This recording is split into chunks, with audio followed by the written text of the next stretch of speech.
as promised, for my Patreon viewers, we're going to present that Westinghouse 1940s radio. Do a little bit of introduction first and some circuit analysis, and then I'll show you guys pretty much all the raw footage. So let's get going.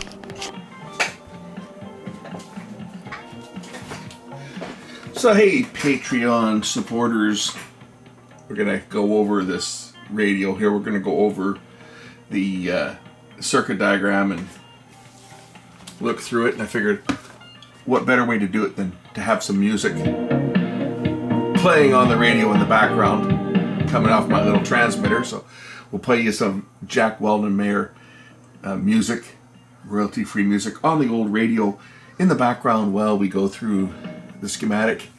And then I'll give you guys, after we're going to go through this at the beginning of the video rather than bore you. And then once we go through the circuit diagram, then I'll put all the raw footage up for the shoot, for the repair of this. You guys have probably already seen the version on the regular channel, but there was a lot that was cut out. So first things first, let's take a look at the manual that I've got. I've got the full manual for the radio here, complete with the circuit diagram on 80-odd-year-old paper. And this is pretty neat just to have this information handy. I don't even know what order the pages go. This would have been, service manual would have been, I guess they go like this, the pages maybe. I don't even know what way they go. Which side is which? This probably goes over here. I don't know which one's which. Westinghouse. That's got to be the back page, so this has got to go in like this, I would think. Some of these are complete, like they're bound with a staple.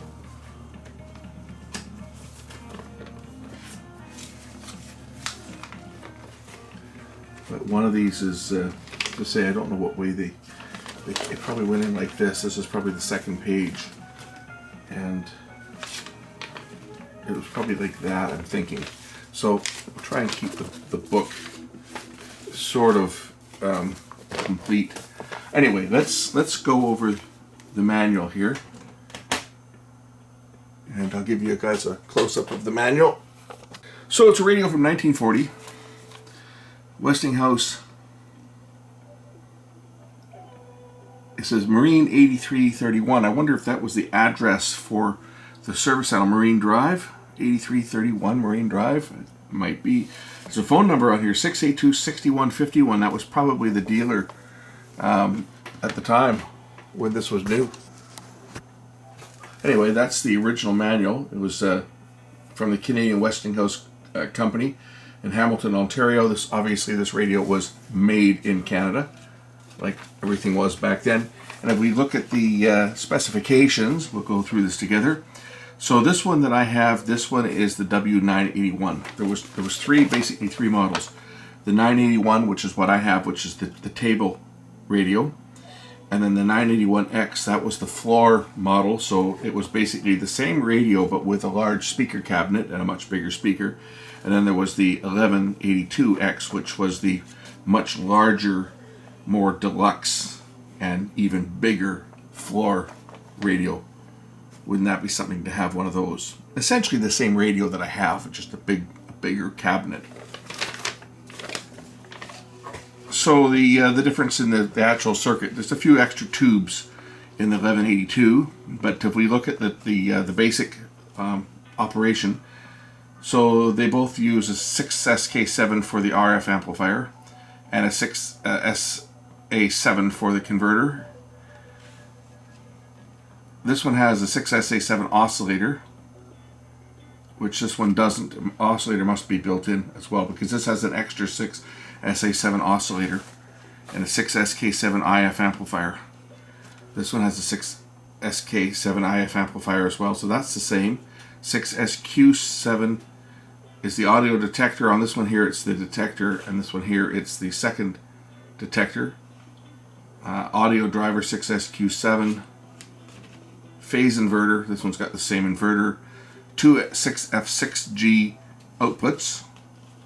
6U5 tuning eye, and of course the rectifier. But this one has 2 additional tubes, so they get the same output, the same rectifier, the same tuning eye, the same phase inverter, and that's for the split phase, like for the 2 output tubes. But in this one, it uses this as a phase inverter and automatic volume control.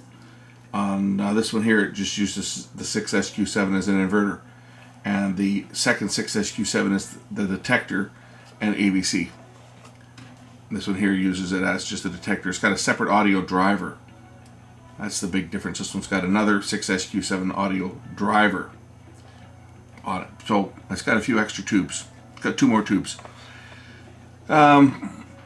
Intermediate frequencies, 460 kilocycles. Of course, most radios made after the war went to 455 kilocycles for the intermediate frequency.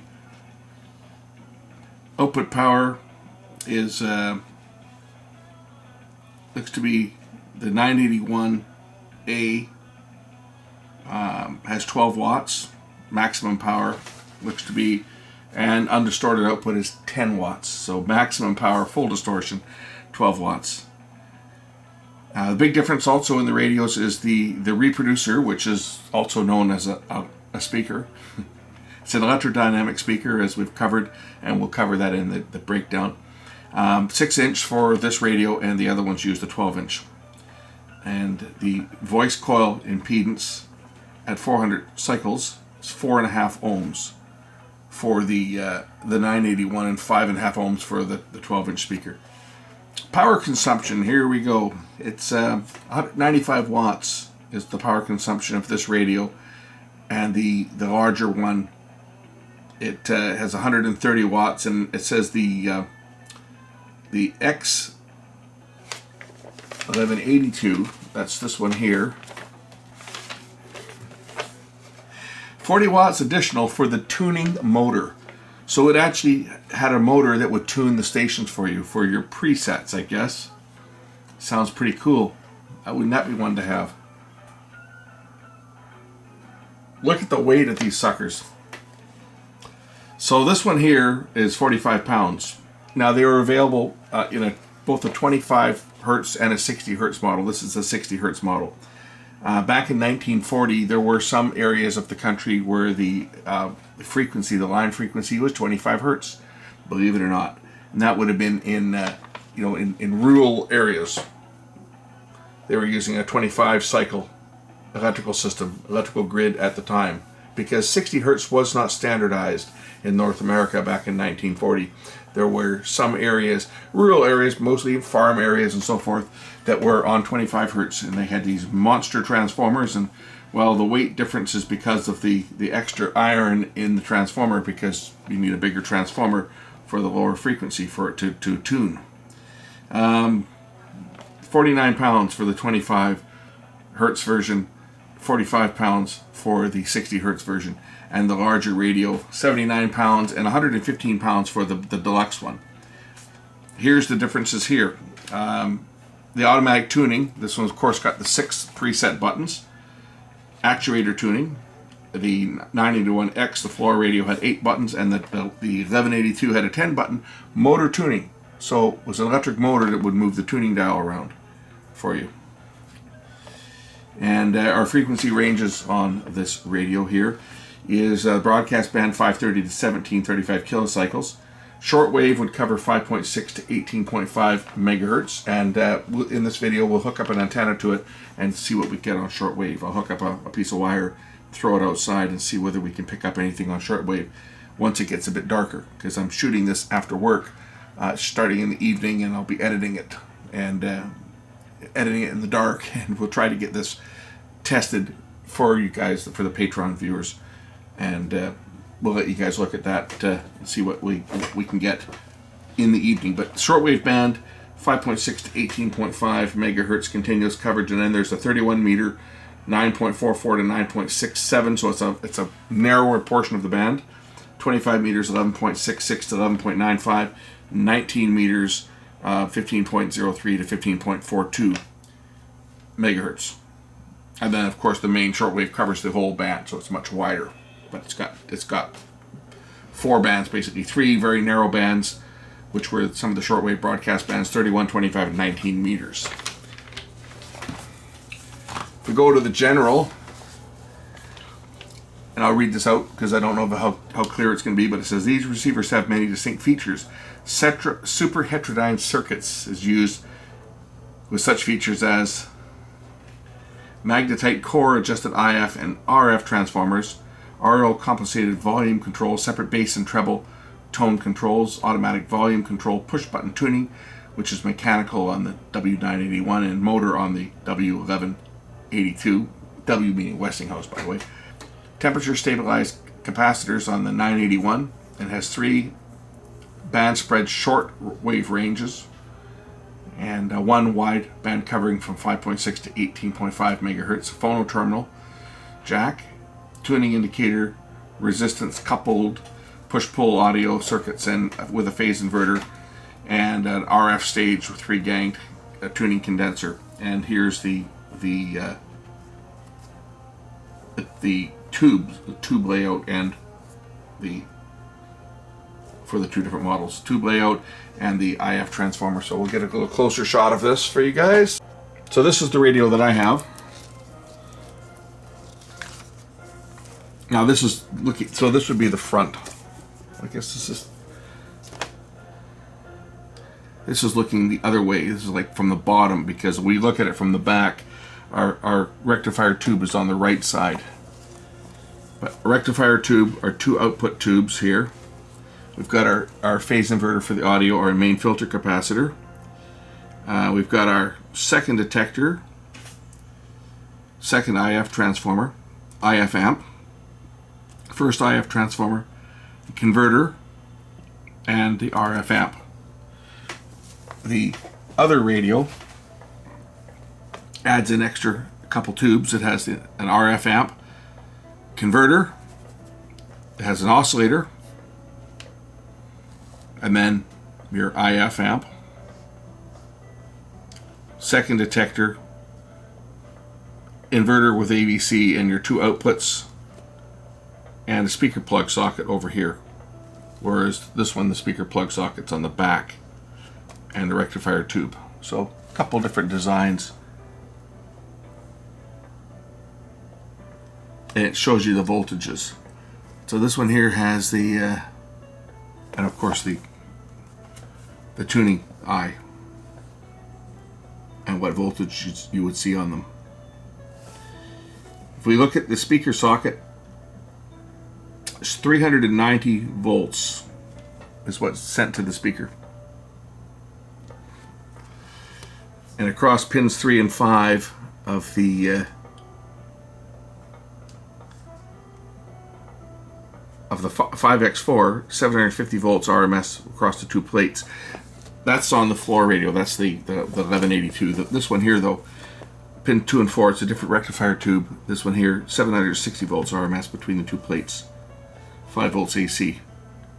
And then your output is, it's I think around 400 volts. I'm just looking to see what voltage is saying here for the plates. Well, it looks like it runs only down at 240.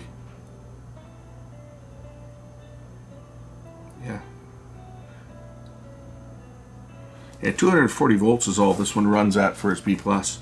The big floor radio, the 1182, its plate voltage is much higher. It's still using a 6F6 output, but they're running the plate at 385 volts on this one, on the floor, the big radio, the 1182. But on this one here, they're only running, the plate is running at 240 volts.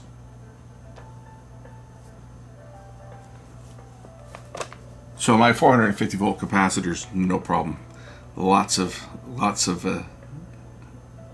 headroom on them, because B+ is only 250 volts on this model. Anyway, kind of technical there. It's high voltage. You gotta treat tube sets with respect, because there's lots of high voltage. Here's the schematic and the layout, which I used this extensively when I was working on the set to see where capacitors went, especially digging through the wires.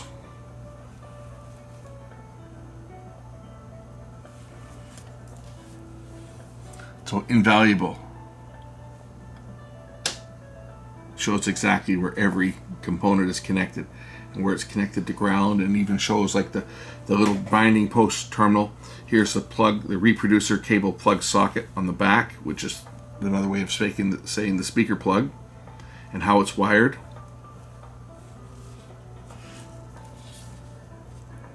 Including the pictures of the coils and what is hooked up to which terminal.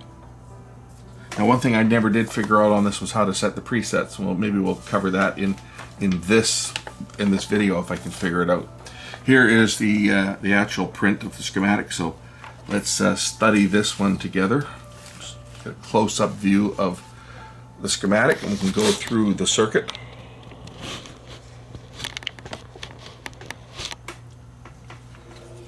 So we start here at the power transformer,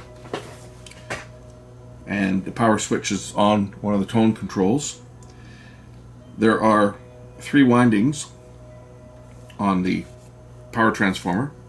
There's a 6.4 volt winding, and this one's for the tube heaters and for the dial lights to light up the display.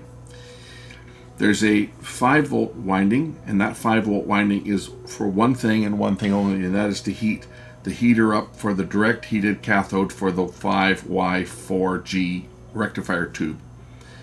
And then there's the high voltage winding. The center tap is grounded to the chassis, and the 2 outside windings go to the 2 plates. So what happens when the cathode is heated,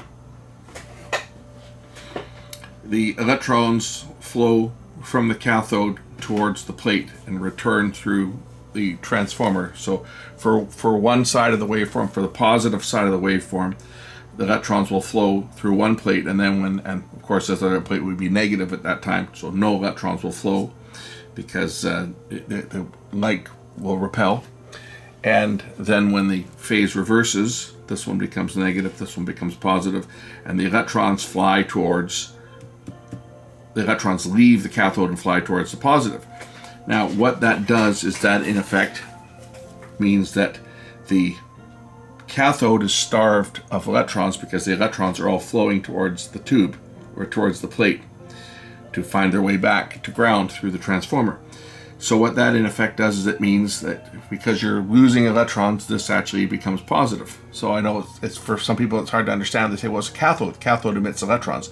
Yes, it does. The electrons are drawn towards the plate, which makes the cathode become positive because you're losing all of your electrons. So this 5 volt winding, which has 5 volts AC, but there's actually the full 250 volts DC B plus in this winding flowing through here, right? So now you've got your B plus here on your cathode. Normally people don't think, they say, well, the cathode, that's negative. Your plate is positive, and in a conventional tube that is correct. Your positive is applied to the plate. In this case, the plates themselves are the receptacle of the electrons, and the cathode becomes positively charged as the electrons are leaving the hot cathode and being attracted to the plate. And then from there, they're going back through the transformer and through to ground. So we have our 250 volts B plus right here. Our 250 volts B plus, and I don't want to mark this up because this is an original copy, so I'm not going to write on here, but our 250 volts ends up here on a 20 microfarad, one of the 4 capacitors. And this is a cap that had four sections to it, and I've replaced this with 4 separate capacitors, if you remember the video. So our B plus ends up on the first capacitor. This is our first filter. This coil that you see here, this is actually the speaker field coil, and it's about 750 ohms, and this is actually on the speaker itself. It's in place of where the permanent magnet is on a dynamic speaker, because this is an electrodynamic. So this charges up this coil. It's a 750 ohm resistive field, which produces a magnetic field for the speaker, and it returns back to the second capacitor. This is your B plus. This is the B plus voltage now goes to all your plates, your B plus for the set. It follows up, and it goes through resistors and all throughout the set to the plates, through the IF transformer to this plate, for example, through this transformer, it ends up at the plates. For your audio circuit, the B plus comes up and it goes to the center tap on the transformer. So this is going out the socket on the back of the radio to the center tap on the transformer. And then the two primary windings will return back to the plate of output number 1 and the plate of output number 2. Now you know what happens now. When the audio field, because each of these only amplify one half of the audio waveform. When the audio waveform goes positive, for example, one tube will conduct, which will then draw the current through the transformer, through this half of the transformer, in through the plate of the tube and towards the cathode, which is grounded. That will cause current to flow on this side of the transformer, creating a north magnetic field. When the audio waveform swings down below 0 and goes to the negative side, this tube is now in cutoff, so the magnetic field stops flowing here, but this tube now starts to conduct and it starts to pull the current through this side of the transformer. So your audio waveform is always the same way. It's always a one way and the other way. The difference being one is on the north side and one is on the south side of the transformer. Okay, where were we? I had a phone call there, so I thought I could hear a phone ringing. Yeah, I can tell that these Patreon releases are real professional, right? Okay, so our positive waveform, as we went over, goes through one tube, pulls this side of the voltage through the transformer, going back to ground, so the B plus going through the transformer winding to the plate and to ground through the plate. When the waveform reverses, it's going this way. The B plus is going through this side of the winding to the plate. In effect, it's pulling the other half of the transformer low. So your magnetic field is going to go north when you pull current this direction, and it's going to go south when you pull current this direction. The result is the AC sine wave is reproduced in the output of the coil, the secondary. There's a hum coil, which is another coil that's wound also around the speaker through the field, which is wound the opposite direction of this coil to cancel the hum that would be produced from the pulses going through the field coil. And let's just say my little transmitter here has a bit of hum on it, but it's not bad.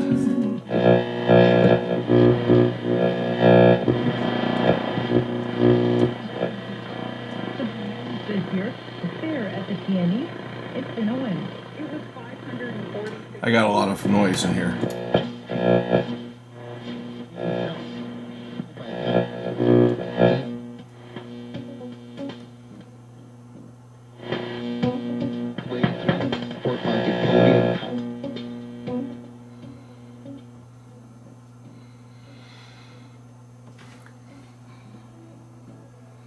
Okay, we start over at the antenna side. Our antenna, and you've got a broadcast antenna coil here. This is the one that's just going around the cabinet. The external input is for your shortwave. As you can see through L1, which is the antenna loop coil, it's coupled in with the internal winding. It's coupled in through the different windings for shortwave, 19 meter, 25 meter, and 31 meter taps on the transformer.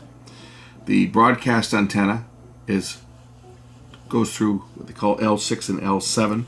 This is the broadcast antenna coil. It's a different length. It's tuned a different length of wire to increase the sensitivity for the medium wave band. Goes in through the band selector switch over here on the rear of that switch. And then there's several capacitors that are tuned to tune the antenna coil to the specific band. It's presented to the RF amplifier. I'm just looking to see where it's going in here, which grid it's going in on. And it looks like it comes up through C8, which is one of the caps I believe I replaced on this. into the grid of the 6SK7. The signal is amplified, passed through the plate,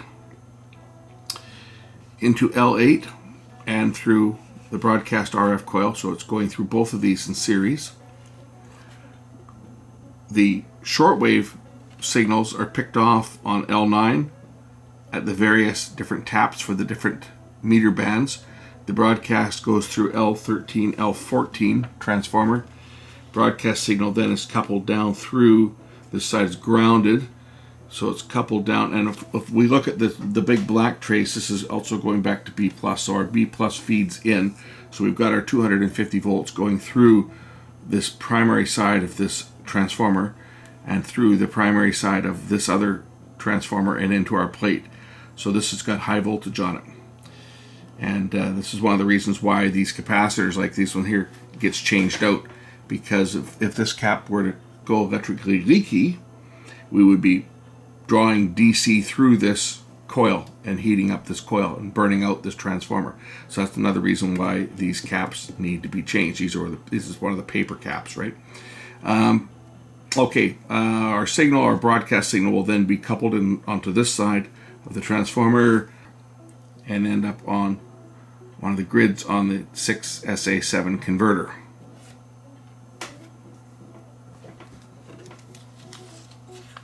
From there, it'll go through the first IF transformer. From the first IF transformer, coupled into the IF amplifier, which is another 6SK7.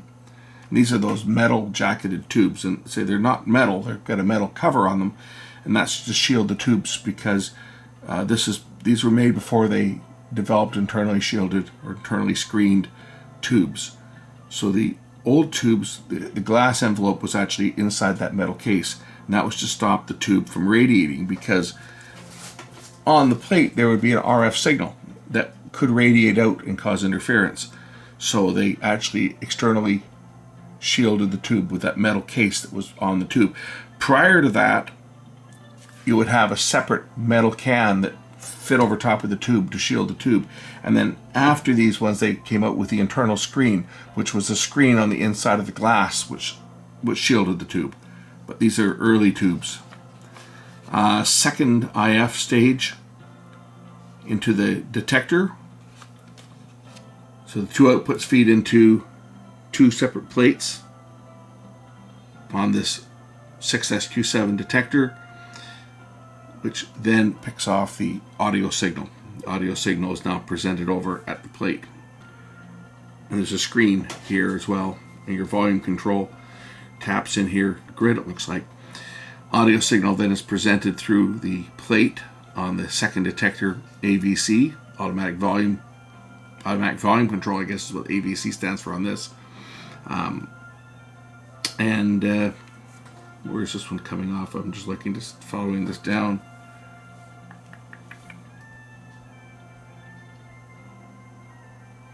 So off the second side of the detector, our audio is coming off of here, going down to the volume control, going down to the selector switch. This is where the phono is also switched in. Right, there's the phono plug. So that's going through the audio switch here, coming back up to the volume control. Goes through the volume control into the automatic volume control tube, and then our audio signal will come out the plate.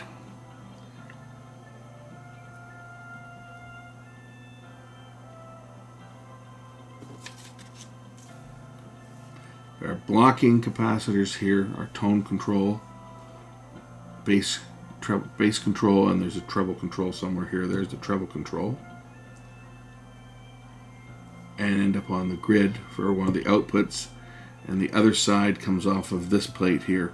This is our inverter for our audio signal. So we have an out of phase. It's the same audio signal, but it's out of phase on this tube, so it drives this output.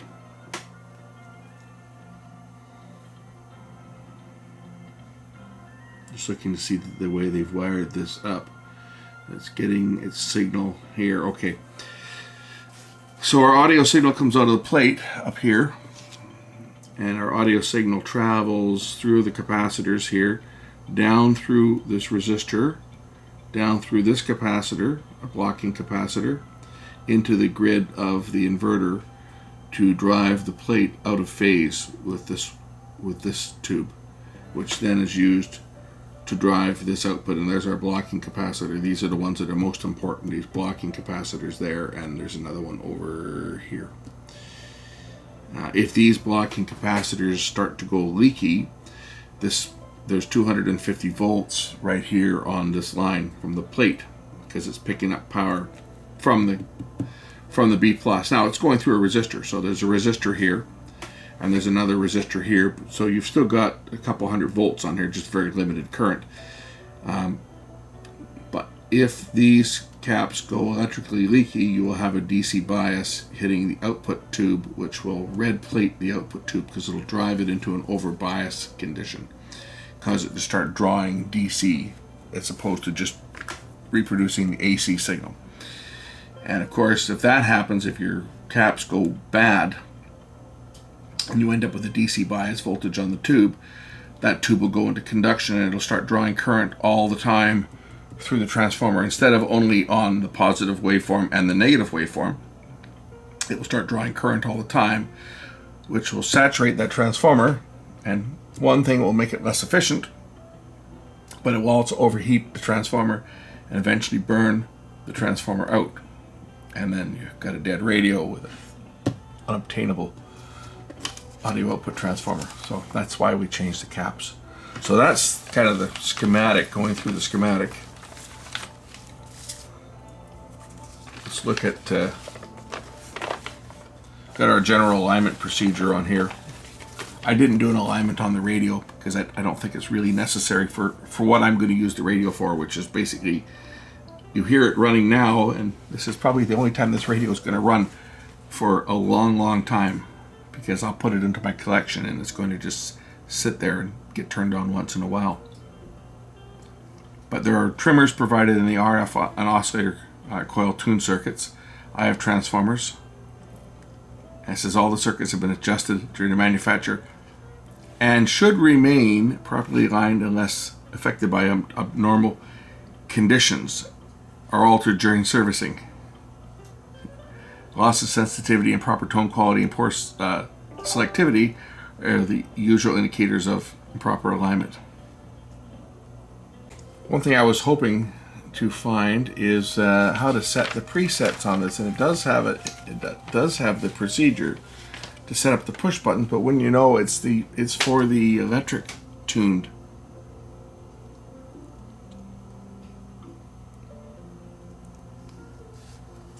I'm just curious on how to do it for the manual, and it's not telling me.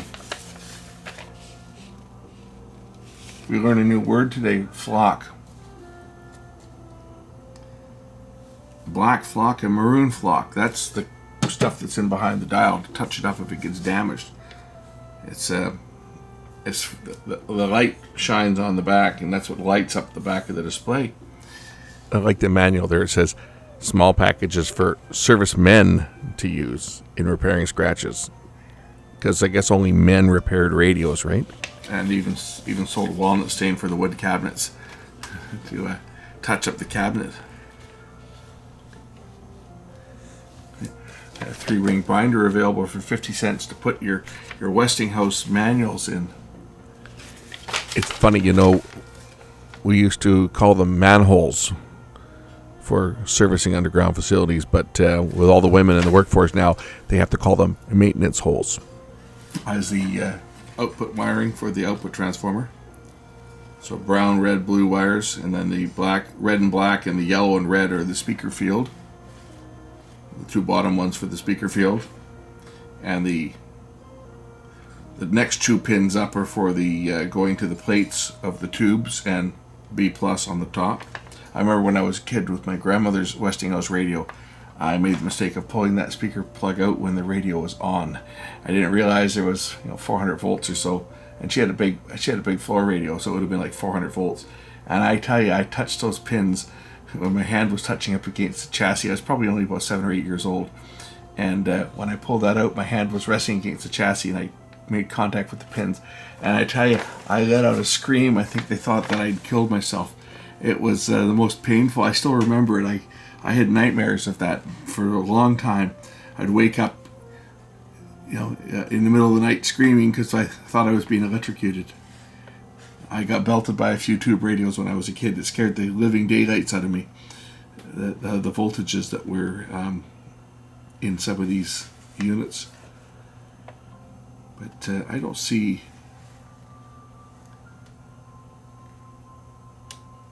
Little button light. What? It says turn to the back of the set to the button adjustment slots on the left end of the chassis. I didn't see any of that. I think that's just for the adjustments for the motor tuned radio. It's even got the dial cord.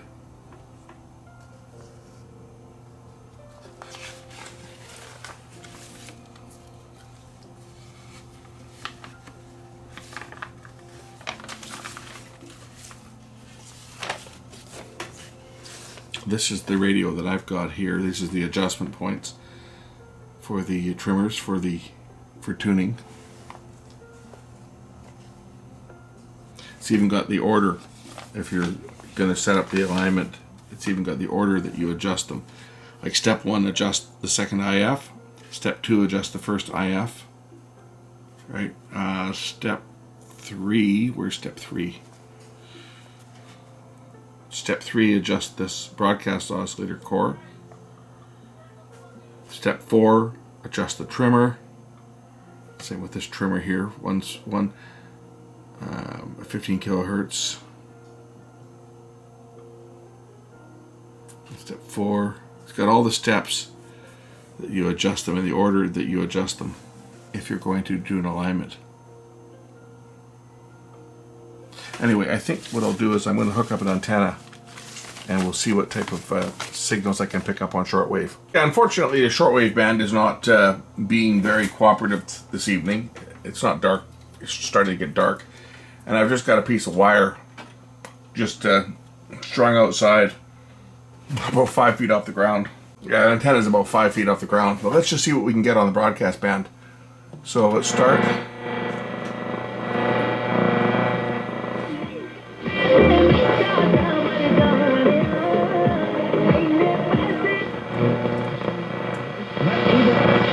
Cable Auctions has been helping British Columbia-based business owners wind down and sell their business assets in an orderly manner for over 30 years. Whether a complete manufacturing plant, a restaurant, or a mechanical shop, Cable Auctions has seen it and done it all. Email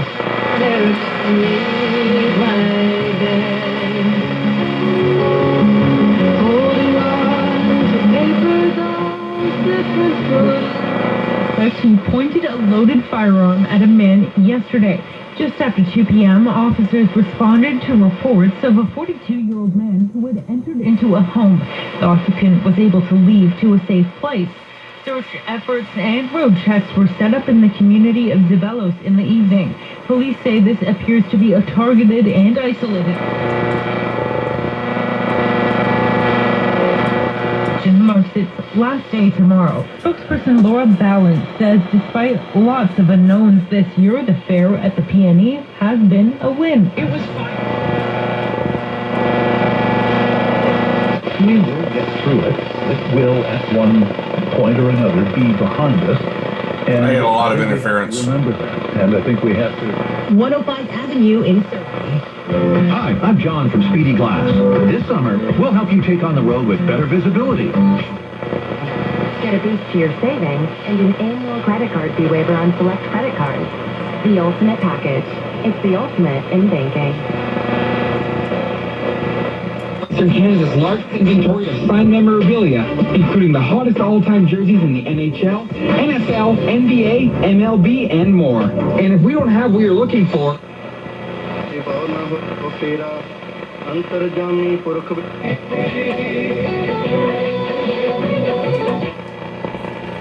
shortwave bands.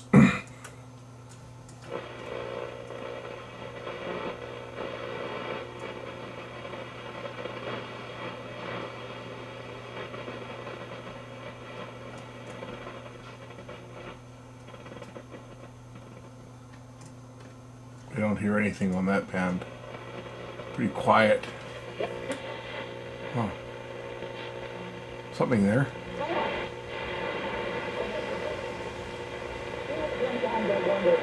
Again, I don't have much of an antenna. The antenna is only about 10 feet long. It's just out to the door. And it's just a piece of wire. So, not much of an antenna.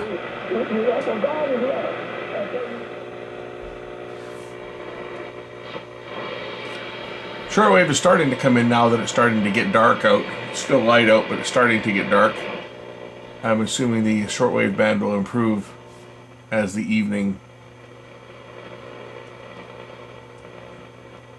wears on. Let's try the other band here, 31 meters.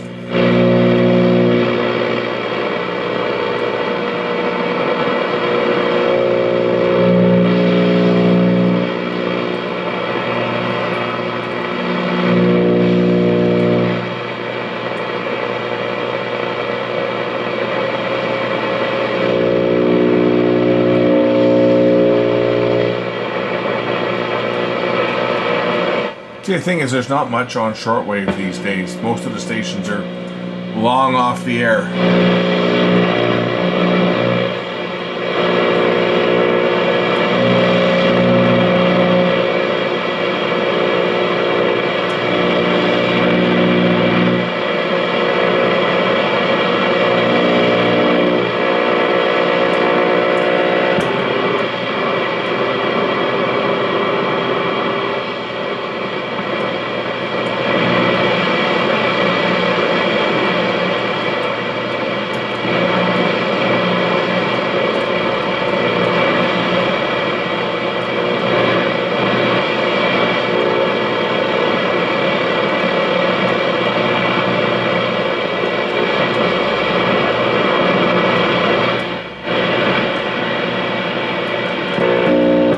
So at this time, I'm not picking up anything. I say the shortwave probably could use a good tune-up, and I don't know the shape of the preamp tube and stuff because this thing's ancient. But I didn't succeed in picking up much. I get a lot of noise, and it turns out that the plasma TV beside me, I didn't even realize it was still turned on. But it's turned on and not displaying a picture, but it's certainly still throwing out lots of interference. Okay, there's something starting to fade in now. Let's see where this is. That's a religious station for sure. It's all right. Lay down your healing. You see, this is a generation similar to the one that Jesus lived in. Oh, it's the God channel. It's about all that's on the shortwave band. Of the New Testament era. And the second generation.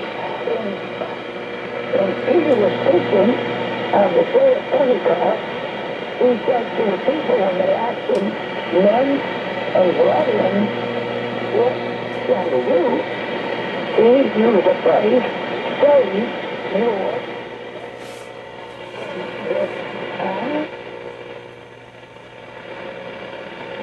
More stuff should start to come in as it gets a bit later, if there's anything. Here they are again. Same station.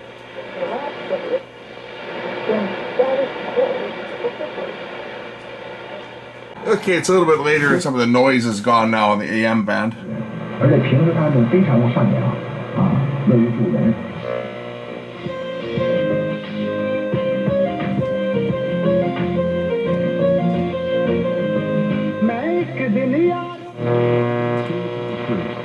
Everything you need to keep your business running smoothly.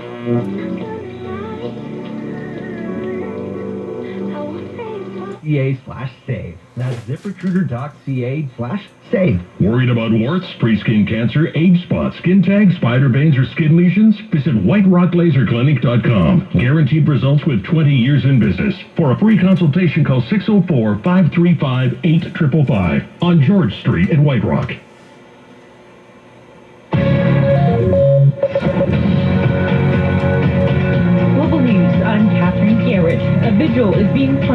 coyotes in Stanley Park.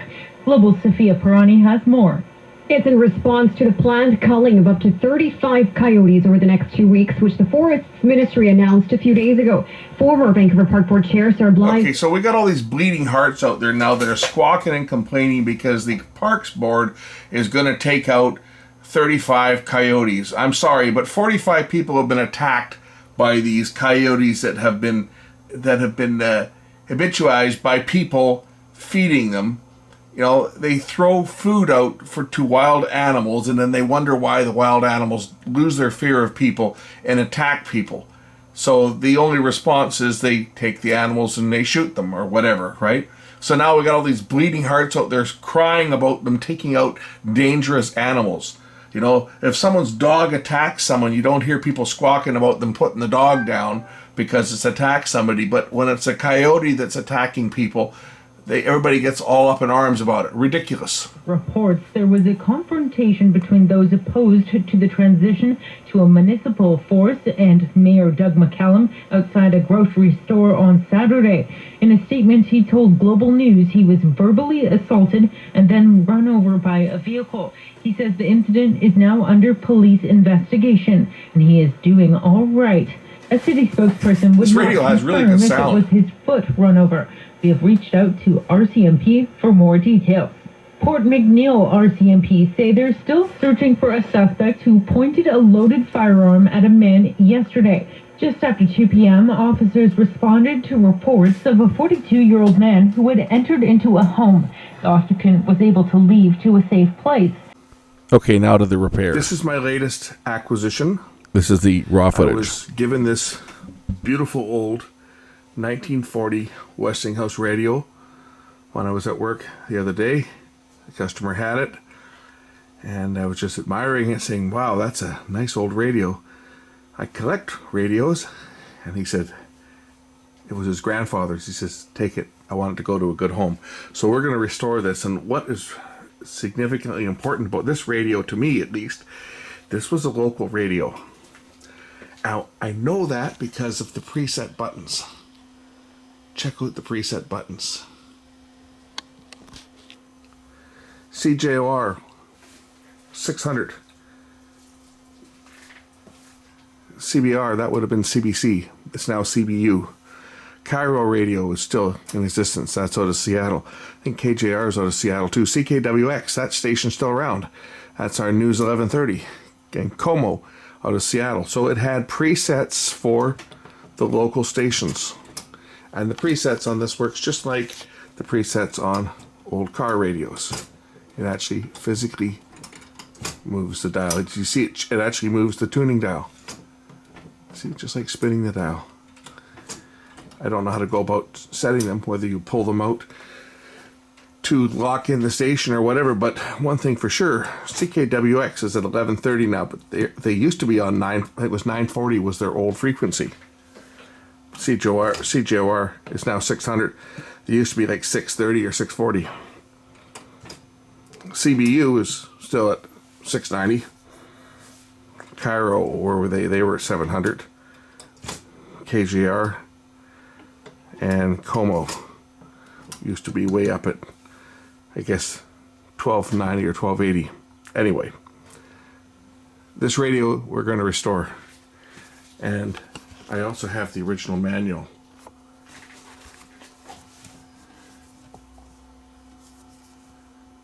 So this is a 1940 radio service manual. Westinghouse AC models. That's the radio there. They had basically three different cabinets. It has a tuning eye on here, and this was actually very similar to what my grandmother had. She had a Westinghouse console with a record player, and I've shown that record changer, the green one. I showed that in a prior video, but they tossed that out years and years and years ago. They gutted the radio and turned it into a liquor cabinet. Before I was into collecting radios, this was gone.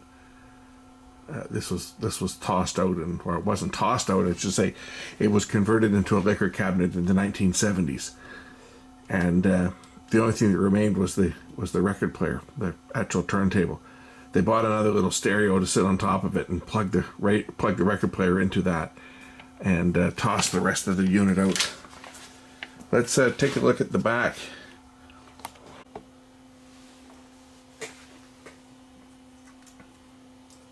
That's the phono jack to plug a record player into. Stick the paper insulator in the middle. It's come loose. Antenna and ground, because a radio like this would have had an external, or could have had an external antenna. It does have an antenna wire here that's running around the inside of the cabinet. You can see this wire running around here. You see it does have an internal wire, so you don't need to connect it to an external antenna, but it does have an external antenna and a ground position. And we've got what, 1, 2, 3, 4, 5, 6, 7 tubes, I guess, on this one, and 6F6. Are these both the same? Are these both 6F6 tubes? Yeah, this is going to be the audio output tubes. Oh, there's another tube hiding back here, which is almost unplugged from the chassis. I wonder if there's any tubes that are missing. This gives you an idea how obsolete these tubes are. Look at the old metal tubes, which have got glass inside them. The reason they're metal is that shields them. So this would be the oscillator and the mixer and IF. So you can have an oscillator and a mixer, preamp, probably. One of these would probably be an audio preamp tube, probably that one. Haven't looked at the tube complements yet on it. Power transformer. It's got the big tuning eye over here, and this unit uses. Oh, look, you see we've got a bag of desiccant to keep things dry in the back here, keep moisture away. This unit here would have, or does have, a electromagnetic speaker, so it's not a permanent magnet speaker. There's a coil that is around the speaker core that operates to generate the electromagnetic field, and it's usually a humbucking coil as well. But the B plus from the rectifier over here is passed through that coil, and that is aiding in the reduction of hum, and it's used to magnetize the speaker. So this speaker plug on the back here, we'll undo this first. This will have the full B plus of 300 to 400 volts going to the speaker. So there'll be a usually it's B plus into the speaker coil, and B plus back from the field winding that goes into the capacitor, and then it would be B plus on one of the pins, and then the other two that would go to the center tap of the audio output transformer, and then these two here would connect, or two of them would connect to the two plates for push pull. So this is going to be a push pull with the two output tubes. But before a unit like this can be plugged in, the first thing that needs to be done is we have to go through it and we have to change out any and all paper capacitors. It has to be done, because after 80 years, 81 years, they're not going to be any good. And the problem is, if you try to power something like this up, those capacitors will have become electrically leaky.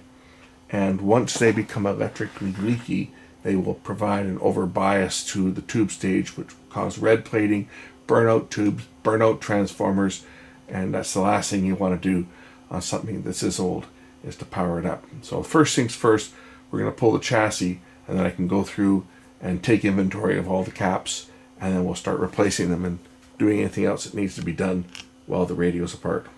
Not bad, eh? I've got the wiring diagram as over all the wires that are connected on the bottom of the chassis and where they go.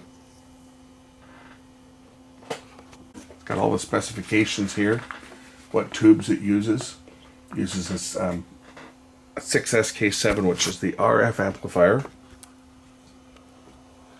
a 6SA7, which is a converter, a 6SK7 IF amplifier, 6SQ7 is the second detector and automatic volume control.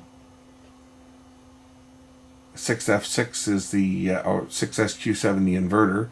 6F6 is the output. There's two of them.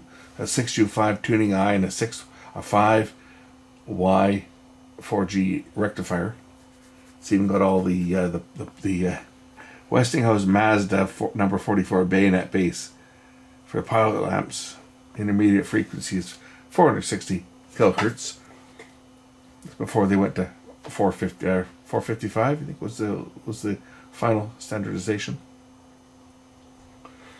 The reproducer is the speaker. It's an electrodynamic speaker. It's got all the weights and everything. 45 pounds is the weight. And see, there were two different models available. I think this is the 981A. Yeah, this is the 981A. So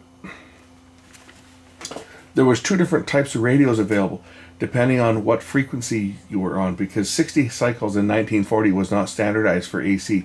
There were areas that had 25 cycles, and that radio actually weighed more because the power transformer would have been larger. You notice on the back here it says 60 cycles only, right? So there was two different radios available depending on where you lived. Different markets would have had different frequencies because they hadn't standardized in 1940. They hadn't standardized the AC frequency that was used. Got all the alignment information and everything. I think it's so cool that I've got the original paperwork for it.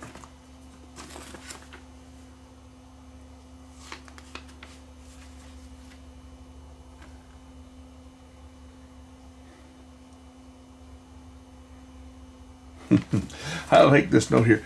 None of the service oscillators now available have a sufficiently high accuracy of calibration on shortwave to exactly follow the band spread alignment operations in the charts.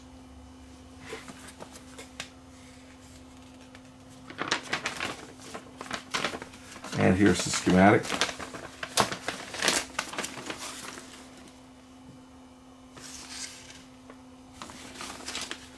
Very good. Anyway, let's pull the chassis. So first things first, we'll remove the knobs so that the chassis can be pulled. The knobs all simply pull off. These would be bakelite knobs, so they'll break if they're subject to excessive force. Disconnect the internal antenna.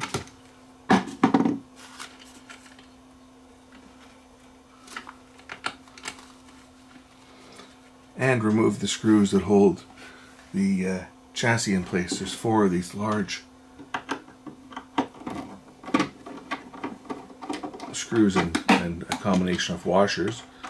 We'll remove those, and then I can get the empty box out of the way and just work on the chassis. So let me remove the chassis. Once the 4 bolts that hold the chassis in place are removed, the entire chassis will just lift out.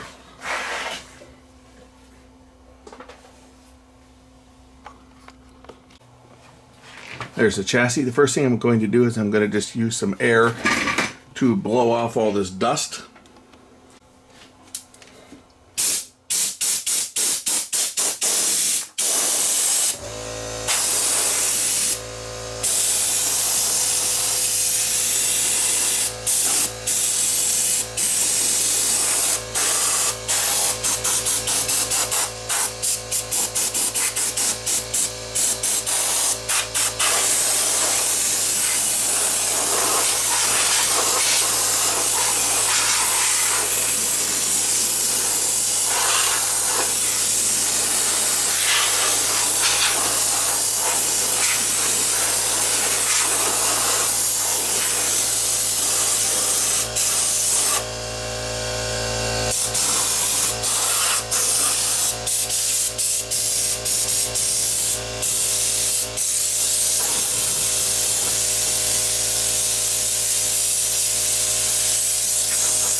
Now, I have to turn the chassis on its side or on over to service it. So if I'm going to turn it upside down, I'll certainly remove the tubes so that they won't get damaged. The transformers themselves should be able to hold up a portion of it, but just the way it's designed, these tubes are taller than the rest of the chassis, so I'd be better off to unplug the rectifier tubes and the output tube before I service it, just to put these away for safekeeping so that they don't get damaged, because finding something like this would be like finding a needle in a haystack. These ones might be even harder to get these days. I mean, this is pretty old.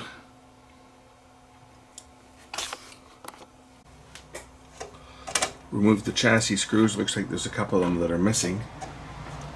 So this has obviously been serviced in the past. And that's not an original tube. These ones are Westinghouse. This is a GE tube, and this one's a Philco tube. So good chance that those tubes were replaced at some point over the service life of this unit. So I don't know how long it was used. Made in 1940. It could have very well been used for 20 or more years before it was put into storage. So I don't know the history or how many hours this thing's got on it, but I would imagine it has a few. Oh, the same two screws are missing from this side, so maybe they didn't put those screws in at the factory. Just going to grab a 1/4 inch drive. It might be a little easier to remove these screws using a 1/4 inch nut driver.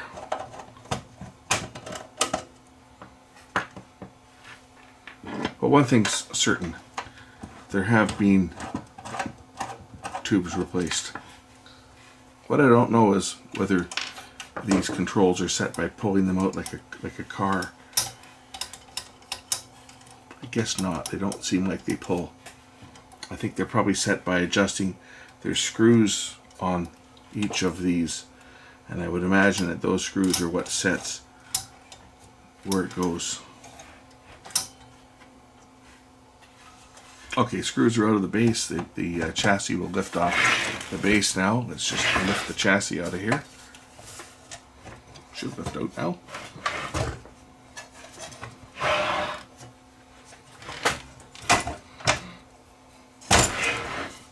Oh, one more screw on the top here.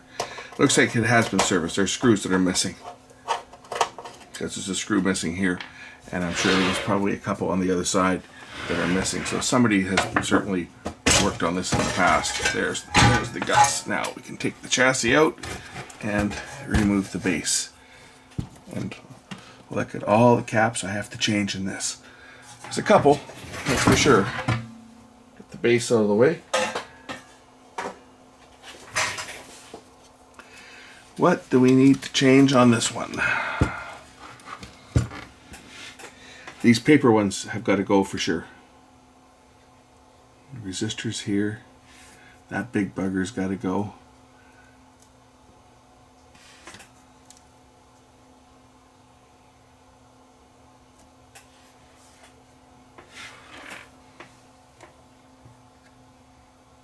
These mica caps sometimes go bad too, but definitely all these paper condensers here, they all have to be replaced. Looks like that one was replaced at some point. Wax molded paper, solar. You can see somebody soldered that one down.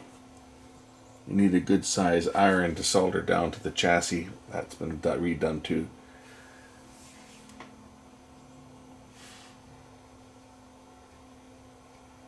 I'm right now just taking inventory because I don't know what I have and what I need. And here's precisely why so this one broke right off. This one wasn't even soldered down properly. It went to that pin there, but here's precisely why you need to change these out. Watch the meter. Watch the meter. A capacitor should go to infinite resistance as it charges up, which it is. Thing is, this is not connected to anything, so there's nothing to drain this charge. If I release the meter and reconnect it, it should stay in overload.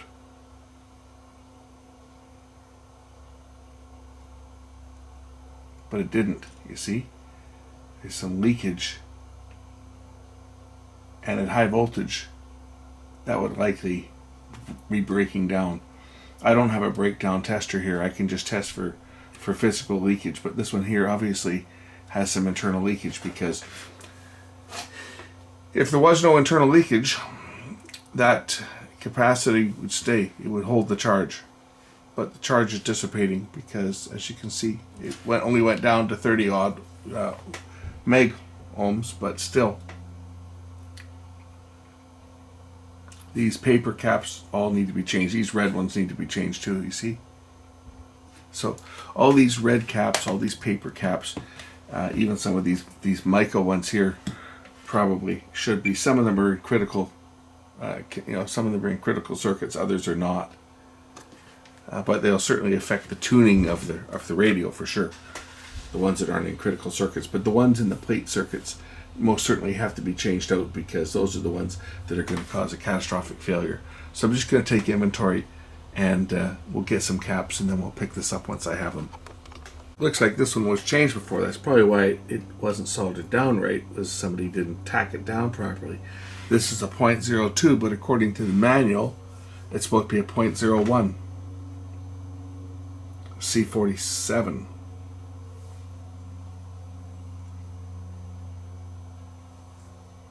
Yeah, it's a 0.01 according to the manual.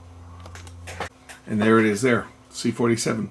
0.01 microfarad, 500 volts goes into the grid from the plate. It's a coupling capacitor, so that is a critical part. If that fails, it's going to burn up that tube and probably the output transformer as well. So see, these are some of the ones the critical tubes that actually have to be replaced, because if not, we're going to end up with some long-term serious problems. So I'm going to start replacing some of these caps here that are bad, that need to be replaced. I'll start out with the ones that I have. This one's a 0.02. I have a 0.015. And the original one in the manual showed it as being a 0.01, so somebody's obviously changed this in the past, and I'm going to go back down to a size that was closer to what the original one was. Looks like somebody just clipped this out, and like they clipped it and just soldered it right there, this cap. So I got a 0.15 here. Now the other one, the original one, was soldered right down to that pin, I think. That's the pin it was on.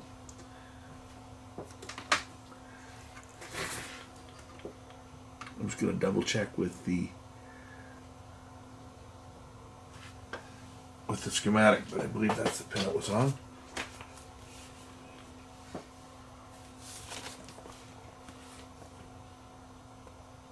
Yes.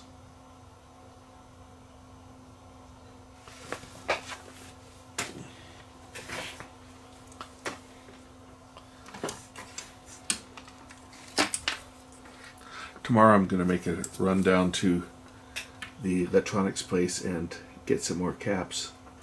But I'll put the ones in that I've got that I can tonight.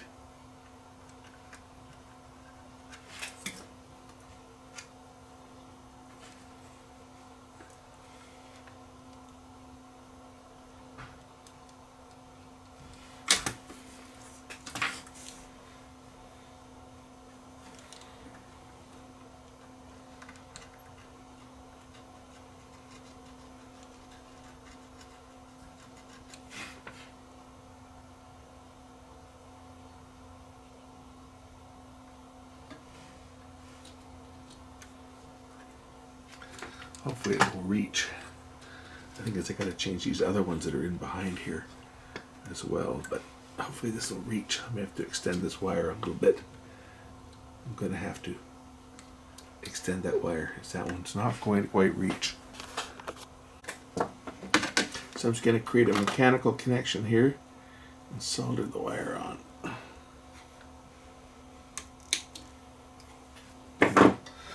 Solder my little extension on here.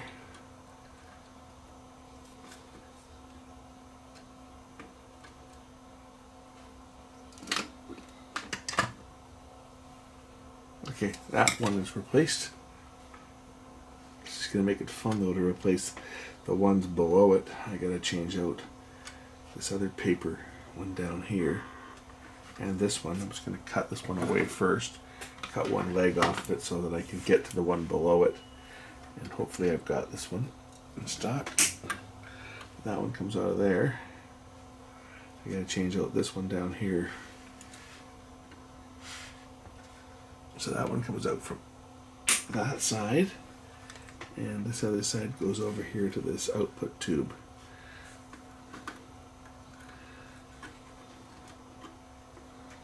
What size is this one?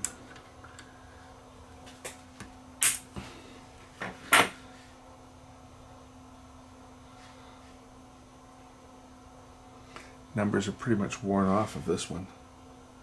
Might be able to see them here if I scratch the wax. This one is a point. What is it? 0.01 maybe?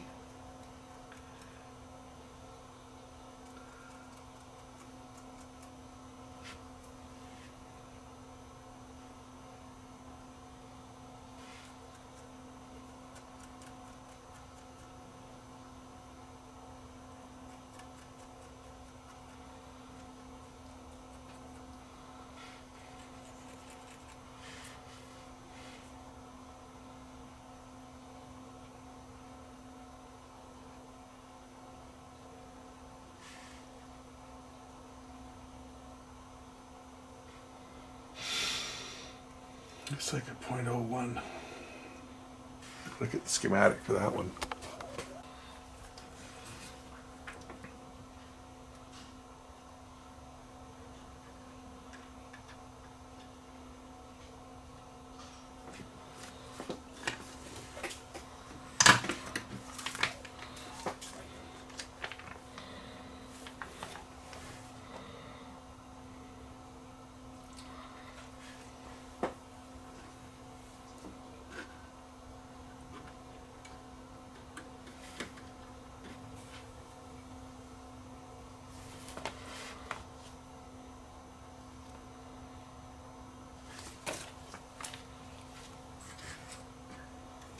.005. So 0047 is probably okay. 005, 0047.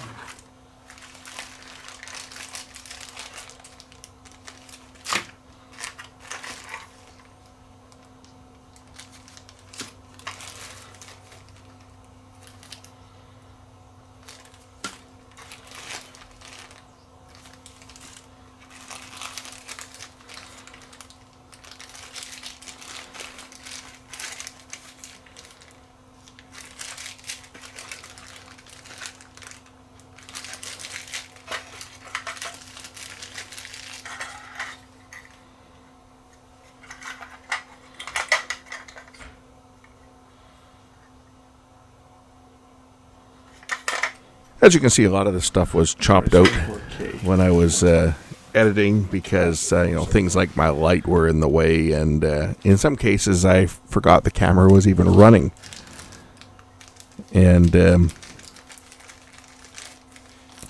got shots that I hadn't intended to get.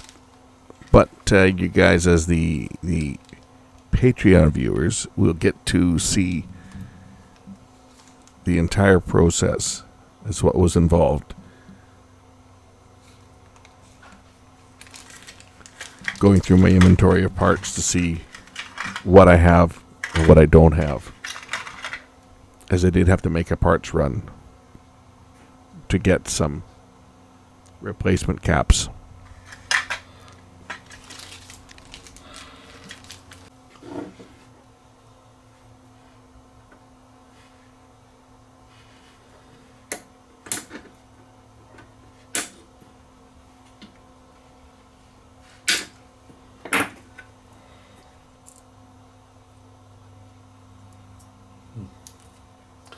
Point 1, 600 volts.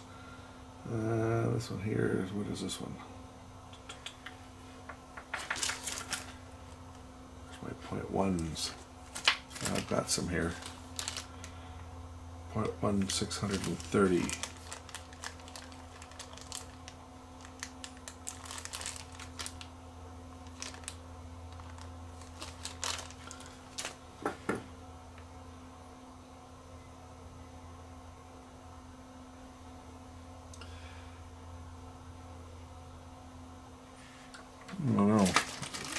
on that bag doesn't correspond to what the part is.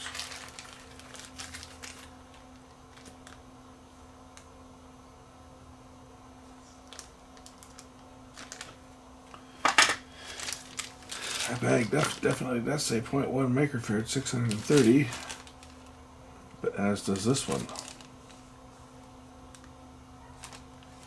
And they're clearly not the same parts.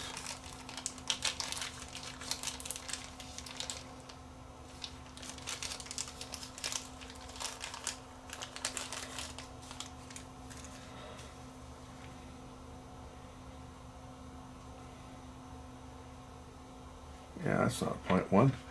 It's in the wrong bag. I didn't put it there. That's how they were bought. They packaged these wrong at the store. It's not a 0.1. This is only a 200 volt. 180. Okay, well this is the right one here. This is a 0.1.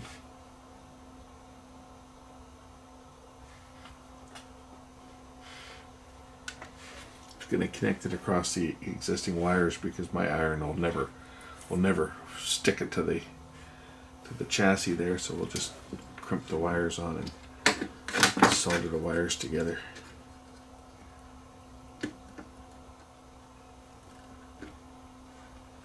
Somebody's probably gonna get upset with this, but this is my radio, so I really don't care. I just want to hear it play music. It's, you know, I collect old radios. I don't use them. Okay, I don't run these things. I collect them.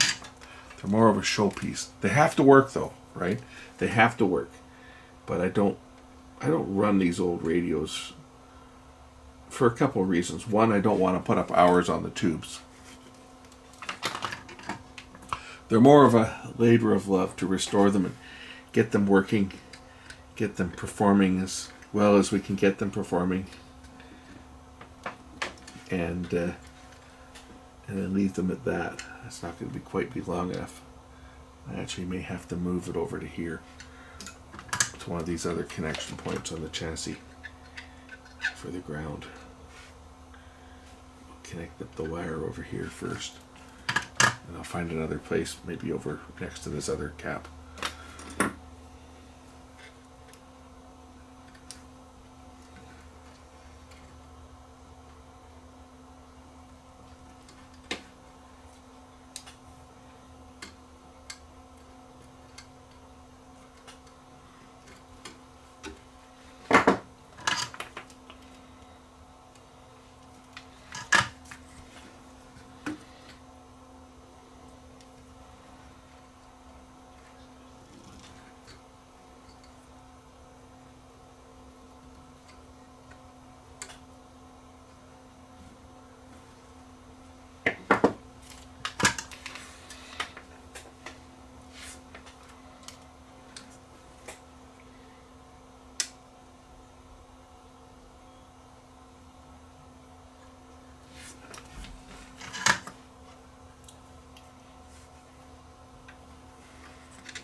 It's not going to quite reach to that one, but I can bring it around and tie it down to where these other resistors go.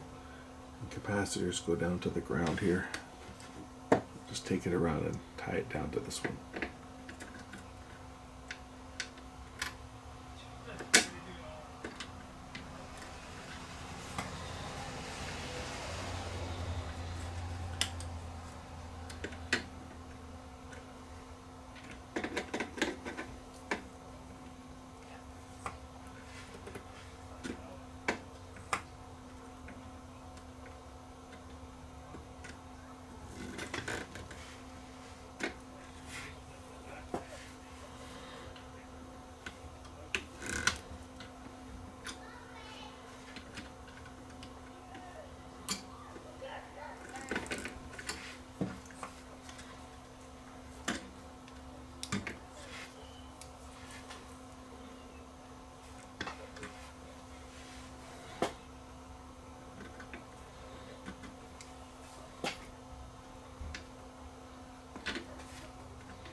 These ones were what we knew as black beauties. Because you see, all they were inside was they were just the same cap. They were the same wax paper with an epoxy around them, but exactly the same thing happened to these ones that happened to the regular paper caps. They were just encapsulated, and that's the same as this one here, right? That's what's under there. Underneath that is just this. It's like an epoxy or a bake. Not even epoxy. It was Bakelite. They hadn't invented epoxy back then, and it's brittle. It will break.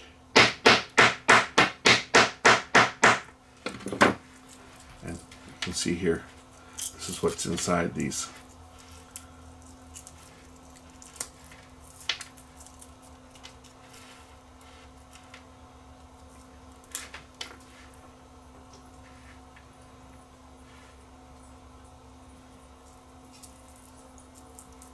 See, this is the paper and the foil. So this is what's inside all these caps like this.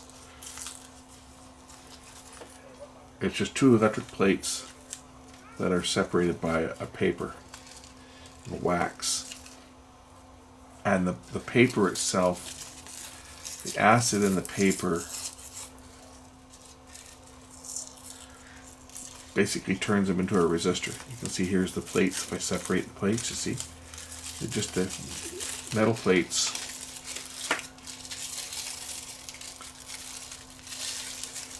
They're separated by this paper, and the paper itself is what breaks down over the years, and it allows electrical current to leak through the paper from one plate to the other.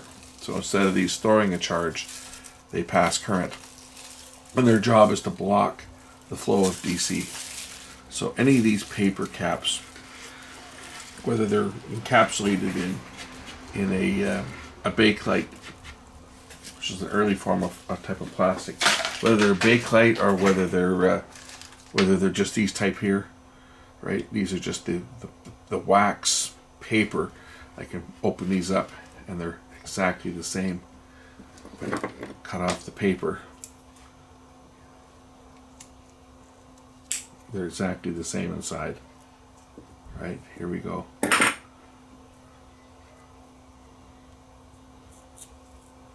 Right, exactly the same.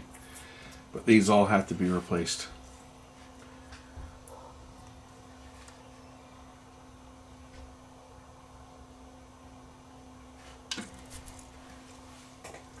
These red ones are no different. They're exactly the same. Maybe not quite the same material, but they'll still break the same way if I squeeze it.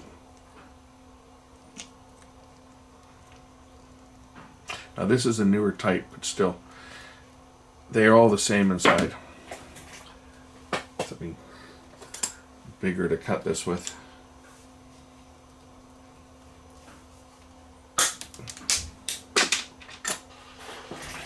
This one's a little bit heavier, but still, as you can see, the construction is exactly the same.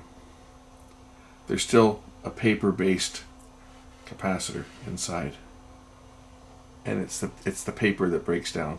So these red ones and the black beauties, they all have to be replaced. Even a lot of these other ones here are very simple. These ones are mica. The mica ones typically aren't as problematic as the paper ones, but these ones here that have the paper inside them, this is the problem.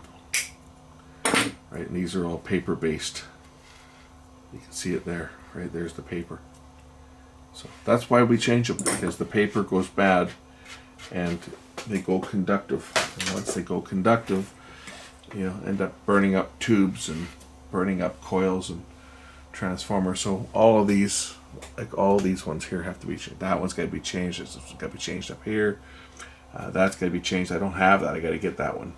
That one's got to be changed. That one's got to be changed. These ones over here have to be changed. Some of them aren't as critical as others because if they're not in a plate circuit, they're not handling super high voltages, then they're not as problematic. If it's just in the signal switching, You know, if they go bad, they detune the receiver basically. But for good measure, they should still probably be changed out. So I'm just going to change out the ones I've got here right now, and we'll get some more, and hopefully can finish this job up tomorrow. I don't have all the values I need. I don't have this one, for example, and I don't know if I've got this one or not. I'll have to pull this one out and see what it is, and see if I've got one. But we'll get them all done. I'm not going to be running the camera the entire time on this restoration. We'll be recording on and off as I go through the process.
Oops.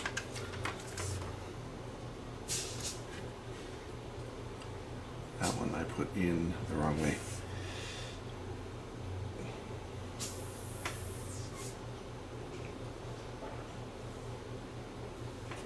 Now I have identified, I haven't done it on camera, but I've checked with my scope these new caps and identified which is the outside foil, which we want to go to the low impedance side. In this case it's the ground. I haven't marked all these ones, but I have checked them and I've identified them using my scope, and I won't go through that on this particular video because I've gone through that before, but there are plenty of videos out there if you want to identify or want to know how to identify the outside foil. And basically what the outside foil is, and it's not as much of an issue on these Mylar caps as it was on the older ones, just because of the physical size of the foil in them. But basically, if you remember that capacitor that I took apart when I unwrapped the foil, well, there will be one, the outside plate basically is the one that's on the outside, that is closest to the outside, and it will end up being the plate on the actual outside wrap, and that's connected to, in this case it's marked outside foil, it's got a black mark on it, that's connected to this terminal. The inner of the two plates that are wound together are connected to this one. And the reason you connect the outside foil to like your grounding terminal or your low impedance side is just so that influences from the outside world won't cause interference. It's a much more serious problem when you've got a capacitor like this, which has got a large surface area, than it is on a small one like this. It's still an issue because you still have an outside plate versus an inside.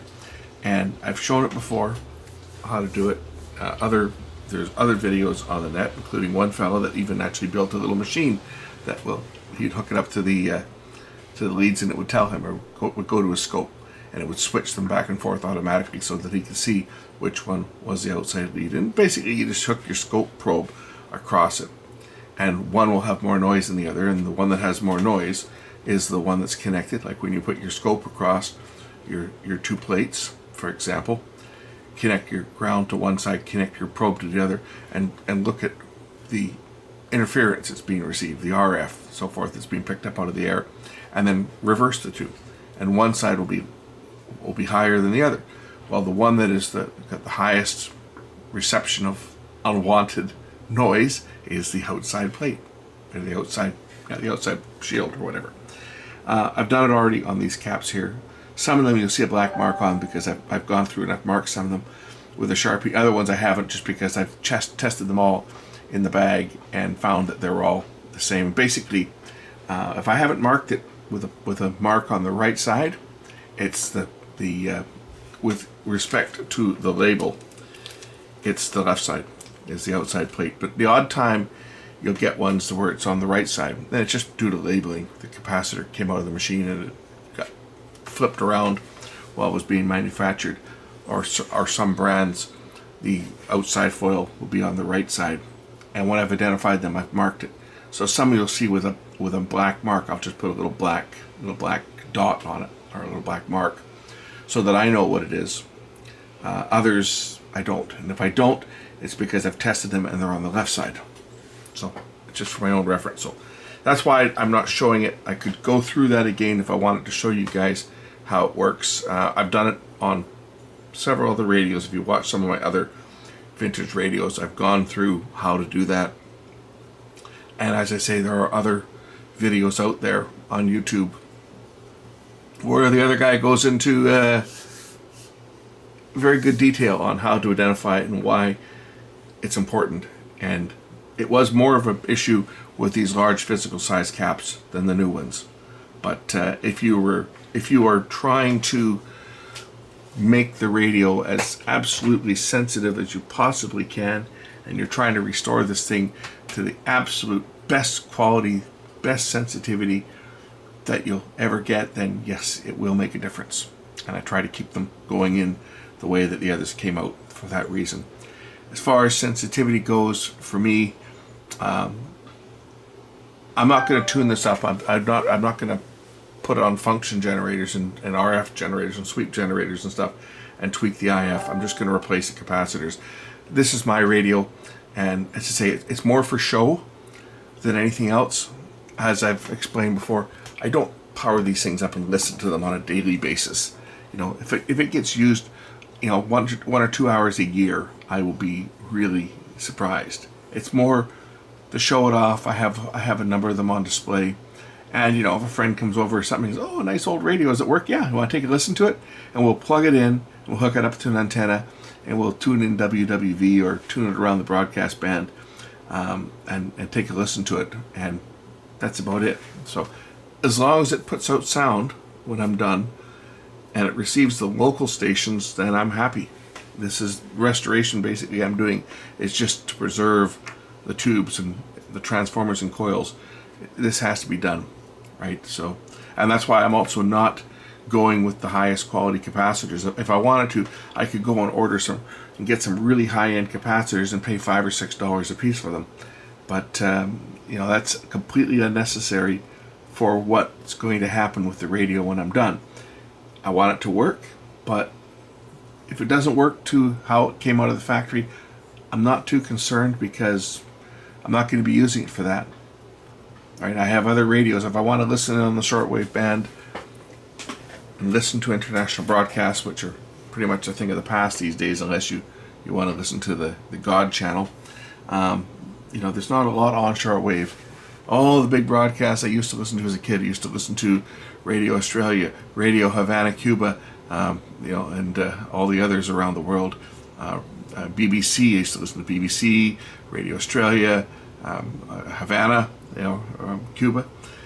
Used to listen to all the interesting stuff, but for the most part, they're all gone. And if you want to listen to those stations, well, you do it over the internet like everybody else. So this is just kind of for the nostalgia of fixing this old beast up. So this is the main multi-filter or multi-stage filter cap here, and I'm going to be putting an electrolytic on the bottom here, on the bottom of the chassis, just to replace this one here, because this being a multi-stage, it could be bad. It may not be. It may just reform. I could try it without replacing this cap and see if it works. The only thing is the way that the unit is wired. If we look at the schematic, well, one side of it's right off of the cathode of the rectifier tube, you see, but the other side, so it goes into the first 20 microfarad, first stage, and then the second stage is connected to the return from the speaker field, which is the another 400 volt rating. And if this cap were to short, we'd be drawing all the current through that speaker field coil, which could burn it out. So that's the main reason we changed this one here. It's made up of 4 capacitors. One of them's just a 20 microfarad at 25 volt, which is for the grid bias for the outputs, and the others are 450 volt. So we'll change these out. I've got a few of them here. We'll change these ones out. I'll just cut the tabs off and solder the wires in directly that go to the corresponding stages, just because it may be okay, but I don't want to take a chance that it could pop this the field coil here. And that's what would, if one of these stages was shorted, if the primary stage here was shorted, well, you could burn up the tube or the power transformer. If the secondary one of the secondary capacitors was bad, not only could it affect the power transformer and the rectifier tube, but it also could damage the speaker. So these may be okay, but just because of the age, I'm going to change them out. I've got them, so we'll do those right now while I'm thinking of it. I've got the electrolytics here somewhere. I bought some. It's hard to believe that this is a 400 volt capacitor, how small it is. but it is 400 volts, 3.3. I'll have to put a couple of them in parallel to get to the capacity I need, I believe. Let me just find the other ones here. We'll change these ones out right now. So this one here, this orange colored or yellow colored wire, I guess it's orange. This is the first stage. So here's a new cap to go in place of this one. And what I'll do is I'll just unsolder the wire from, if I can, from the tab here. Get that one out of the way.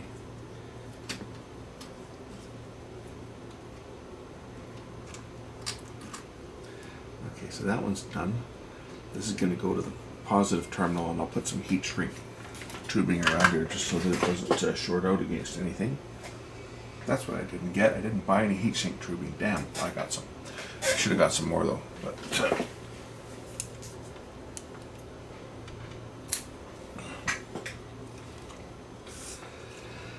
always be safe rather than sorry, right? So this has got 400 volts on it, so we want to make sure that none of it's going to be exposed and able to touch anything down the road. So I'll just make this lead relatively short here, and we'll twist it, solder it, and then heat shrink it.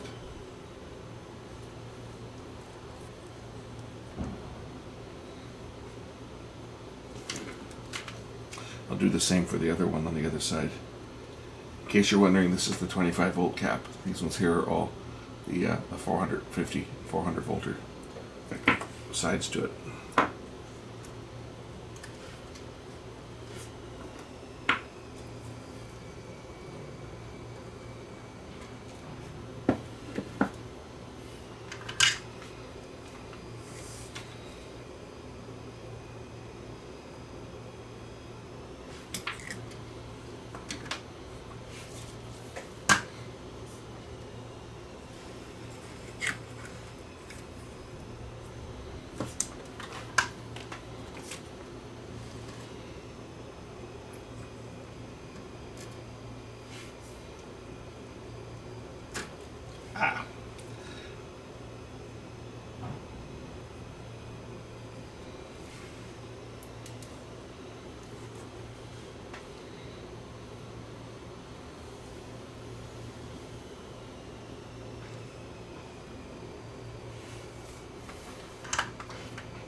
I'll use a heat gun for this. Sometimes I'll cheat and choose a cigarette lighter, but I don't know how flammable.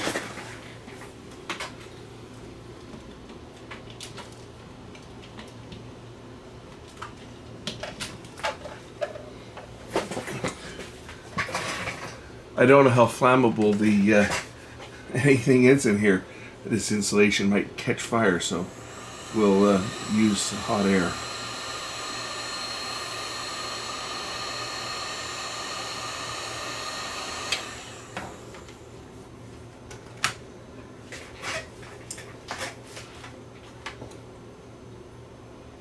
Okay, that will replace that one cap.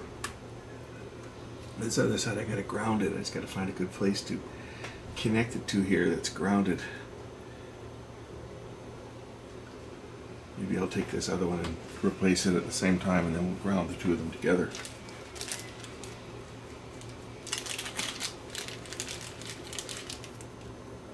This one's got 3 wires that have to go together. So we'll just remove those one at a time.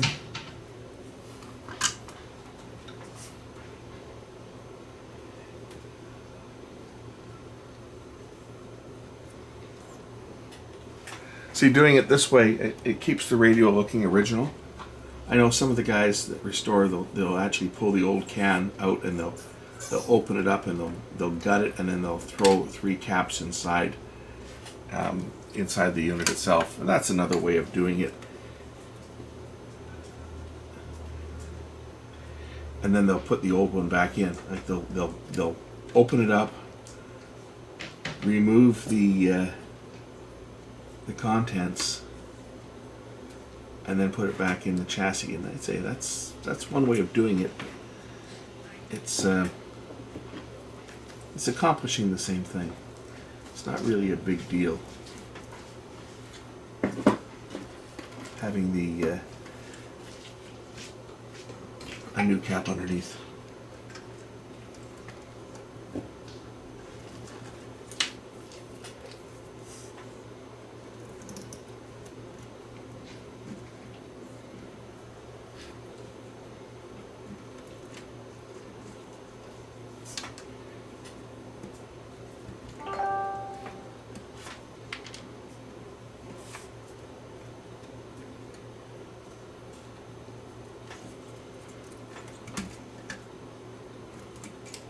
Nope.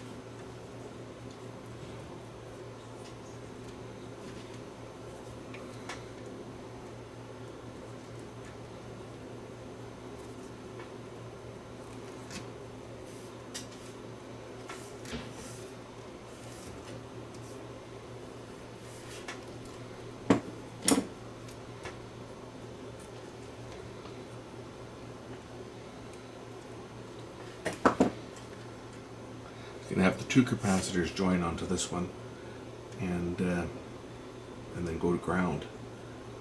All 3 sides going to ground.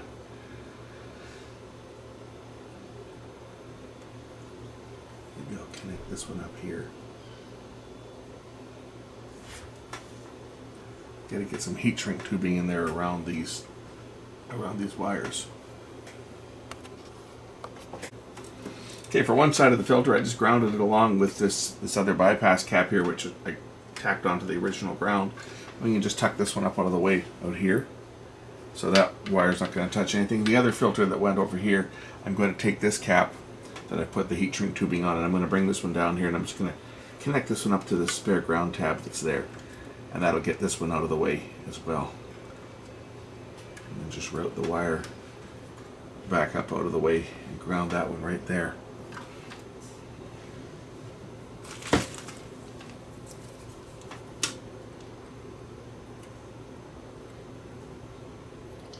At least my soldering iron's got enough power to heat up these tabs and get a good connection.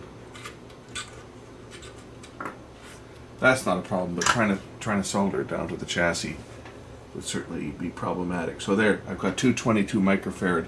The original was a 20, I think it was a 20 and a... What was the original? The original was a 20. This one was a 20. I've replaced it with a 22. That should be okay. That was a 15. I've also replaced it with a 22. And then the third one, this one here, is a 5 microfarad at 300 volts. I'll put a couple of 3.3s. Well, even one 3.3 is probably enough. 2 of them will give me 6.6, and that's probably more than enough. And then this one here was the low voltage one, but we'll replace this next one here, and I can just ground that one probably right to this tab right there beside it. It shouldn't be a problem heating up the tab.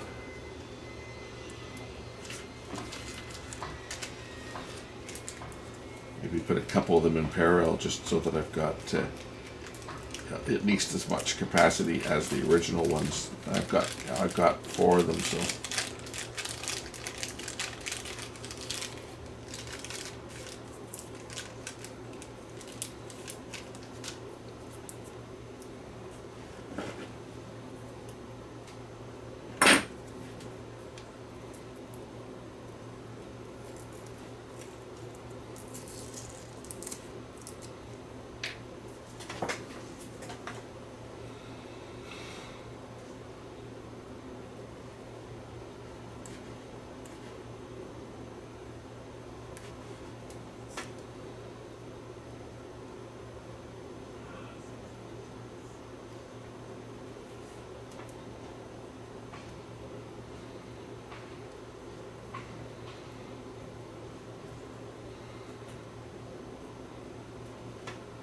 Just parallel these two.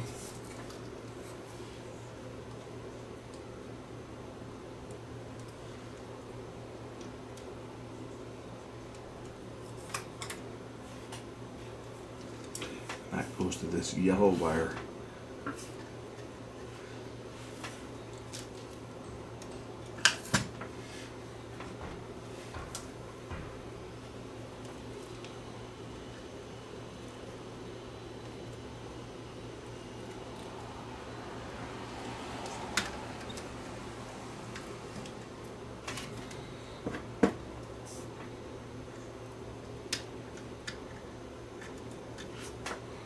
Again, we'll put some heat shrink tubing around over top of the wire just so that it minimizes the exposure.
Nope. That'll be fine.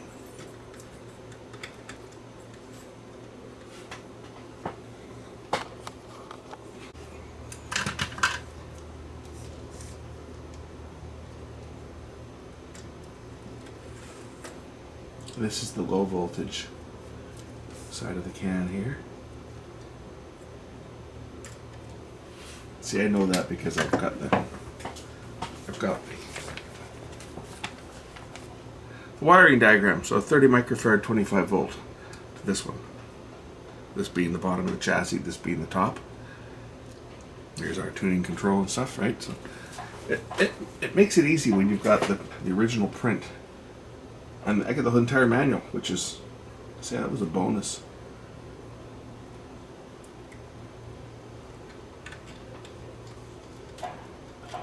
Again, this is a small cap.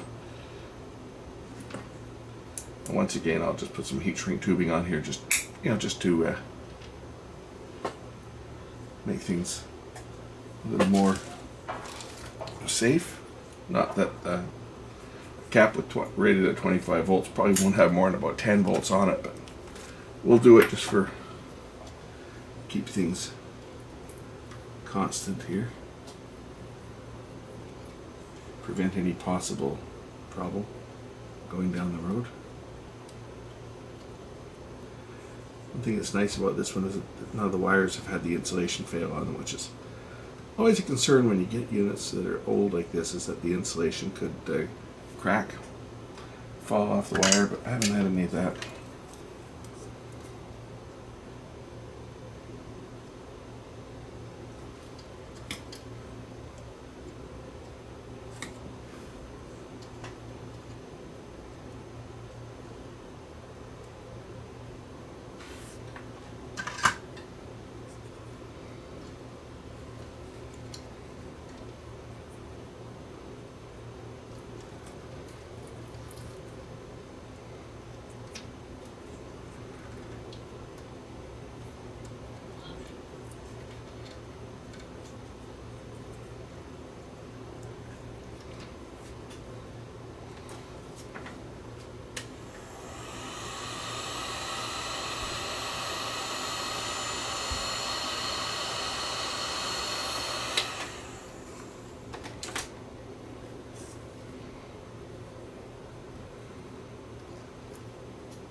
And they're nice and solid.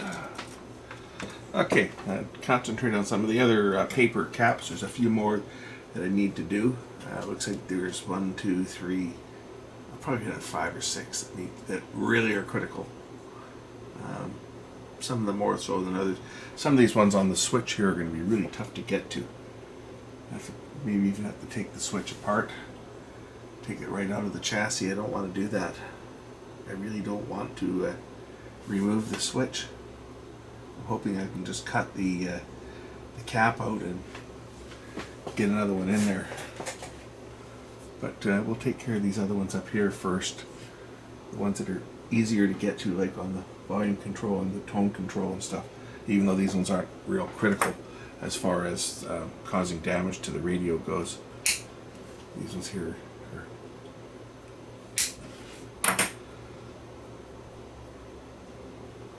ones that really won't cause much trouble.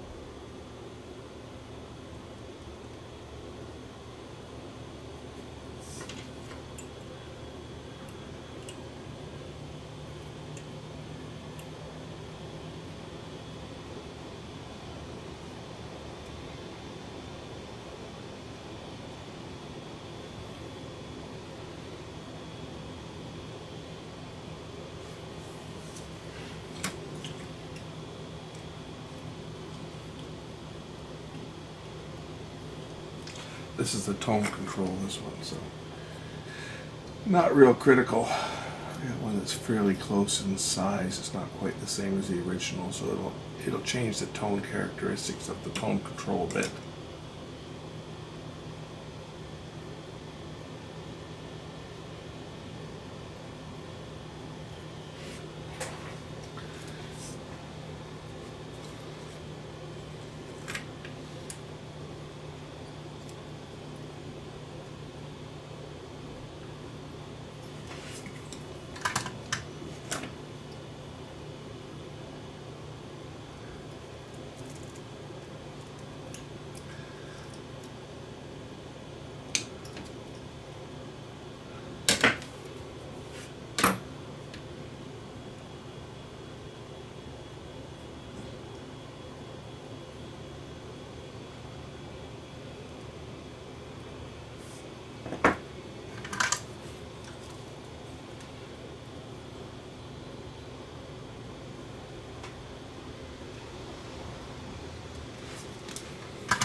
0.01. Looks like, yeah. To this, there's two of them going up here, I think. Yeah, there's two of them. 0.01 and a 0.005.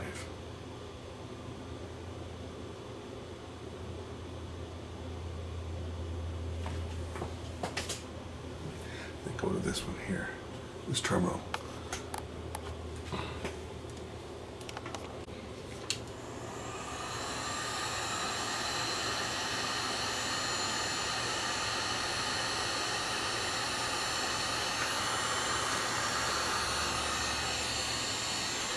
I want to see the value of it, so it's all turned black, so I'll just heat it with my heat gun. Melt the wax, and I'll be able to read the number under it, you see. That's a 0.005.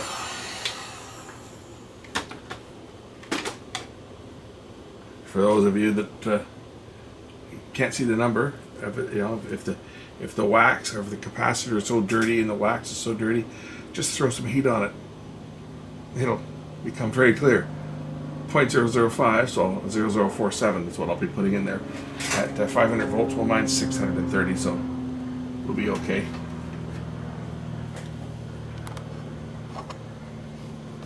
This red one here needs to go as well. These ones do fail. And this one's in the plate circuit for the tone, so it's a blocking cap, so it's a 0.01. Got another one here, much smaller, of course. And I'm just going to cut it back here and join it onto the wire because I need the length of wire to connect it. Otherwise, it's not going to reach. It's got to reach back over to here and connect along with this other one. So I'm just going to trim this one out, and we'll join the wire, and then just dress it so that it's not going to touch anything.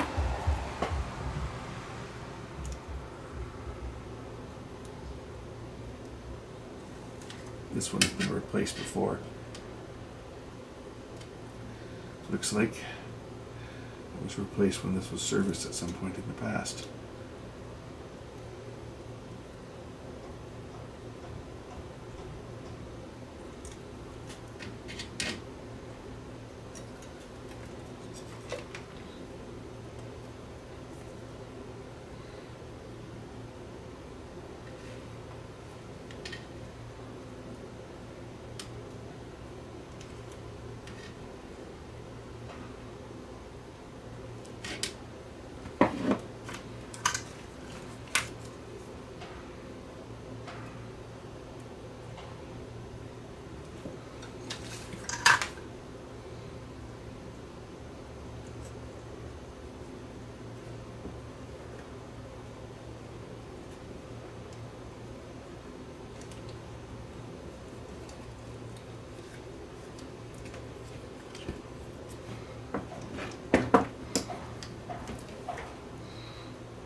Connected to the same common point as this other one's connected.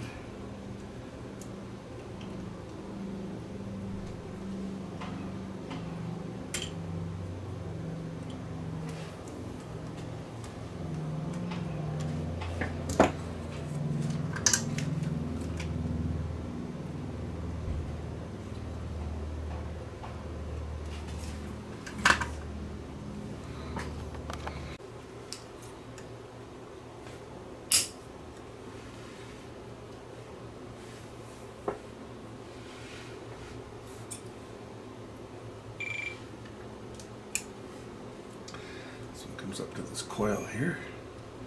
If I can get at it.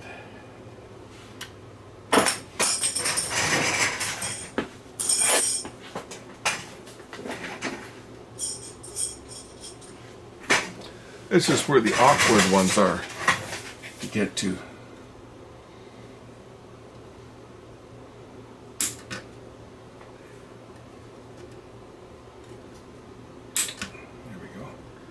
So this one runs from the switch here over to this lead here with the resistor on it, and it's a .047 again. I know I have some, as I just used one, and there it is there.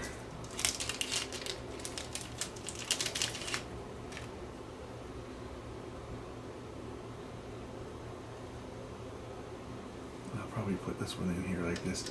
Since it's smaller, I can squeeze this one in a little easier than the other one, for sure. And we can go in there just like that.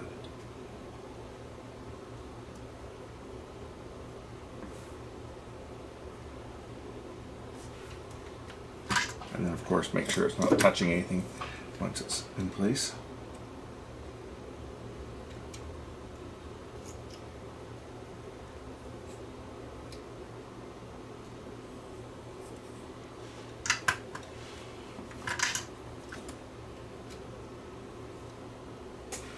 Get the old wire out of there, I think, first.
The real hard ones are going to be these ones here. There's two of them here that are look like they'd be almost impossible to get. Just going to cut this other one out of the way for now, just so I can see where these other ones go.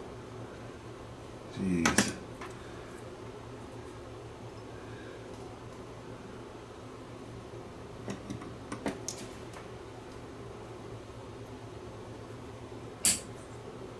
Where does the other end of that cap go?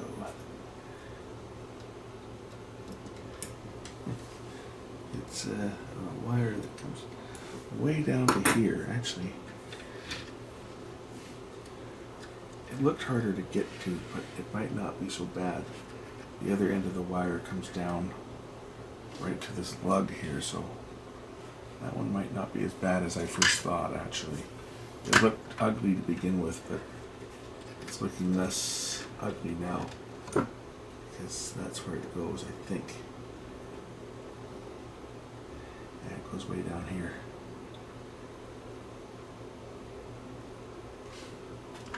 Of course, a new one being smaller, I can probably just, there it is there, I can probably just throw it right over top from there up to there. This is another .47. Hope I've got some more of them. I think I've got enough.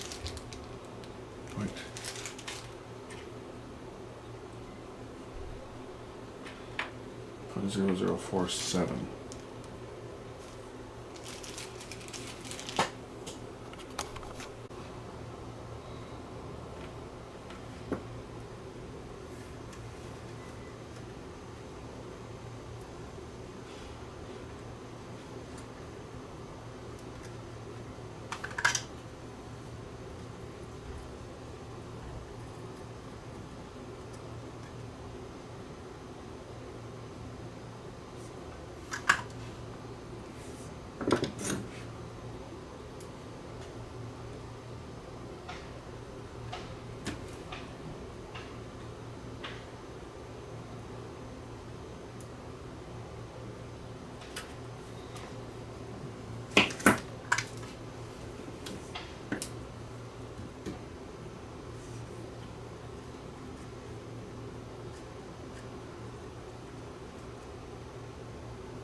Okay, that one's done.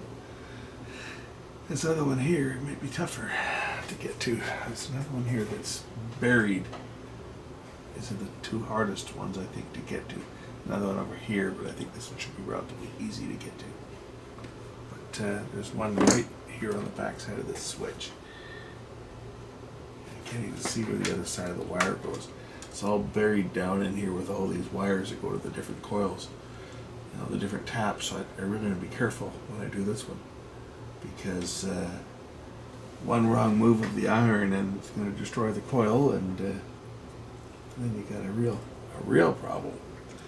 I'll disconnect this wire first. I'm documenting this so I know where things go. I'll disconnect this wire from this lug of the switch, just so it's out of the way, so it doesn't get damaged. And we'll clip this side of the cap off and see where the other side goes. Where does it go?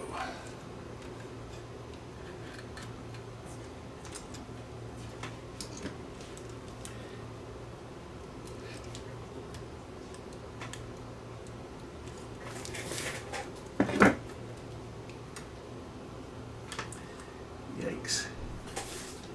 Goes to one of the tubes as well, so this is going to be probably a critical one. It's just impossible to see where it actually connects from my vantage point anyway. I was able to clip it out. The fun part is going to be putting a new one in. It's another 0.05, which I don't have, so I'm going to go sub it to the next size up. But it's connected way down inside here. I may be able to get there if I really am careful. Get some solder on the end of this part. I'm just going to have to basically tack it in there with the iron into the tube socket, but if I can get in there, then I should be able to do it very carefully. Wish me luck, because I'm going to need it on this one, that's for sure.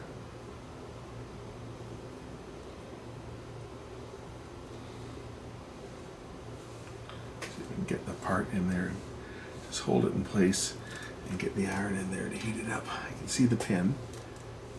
It's right in behind this shaft. Actually, I'm going to put some solder in there if I can first. Just to, you guys probably won't be able to see what I'm doing because it's just buried so deep inside this thing. Like, just getting the light in there to see what I'm doing is a challenge.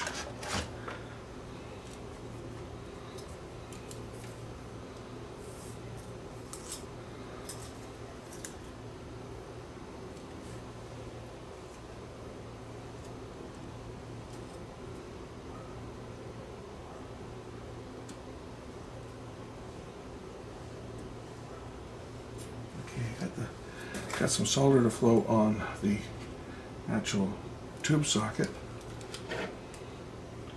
Now, can I get the part in?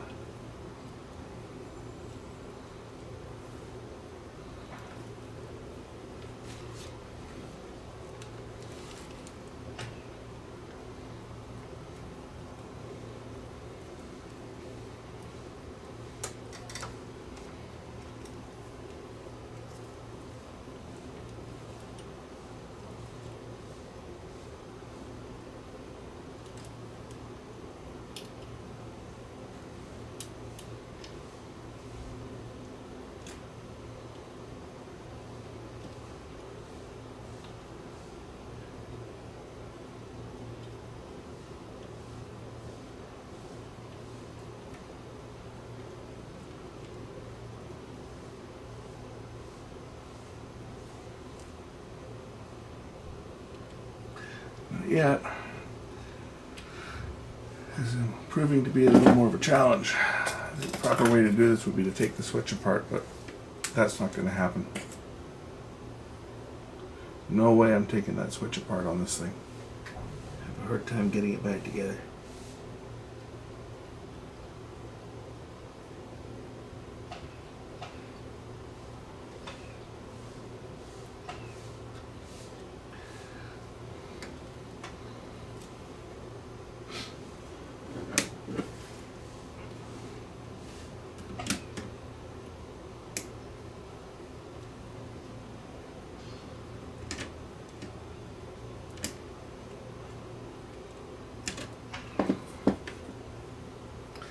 I'm trying to tack it onto the lead that I cut off from the old cap.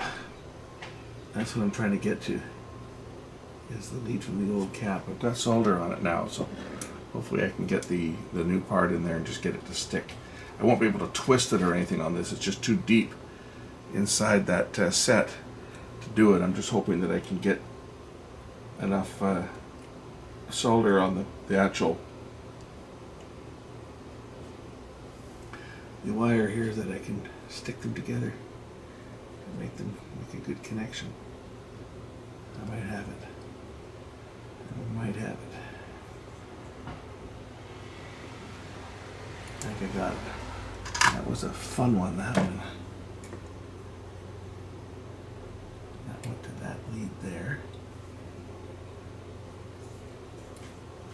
And then the other wire went back to the other side of the switch. So that went to this one right there.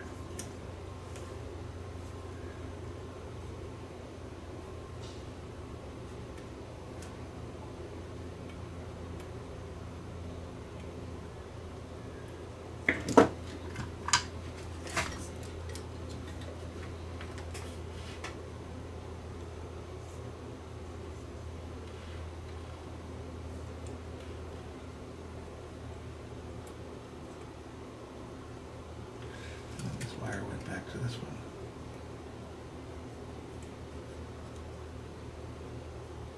I think that's the way it was, wasn't it?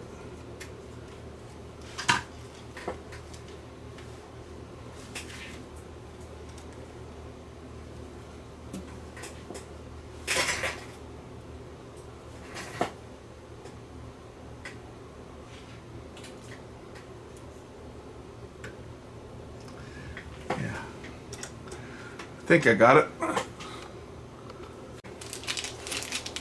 Another 0.01 goes from here up to there, across this coil here. So we'll take this one out. You can use the same material to insulate it.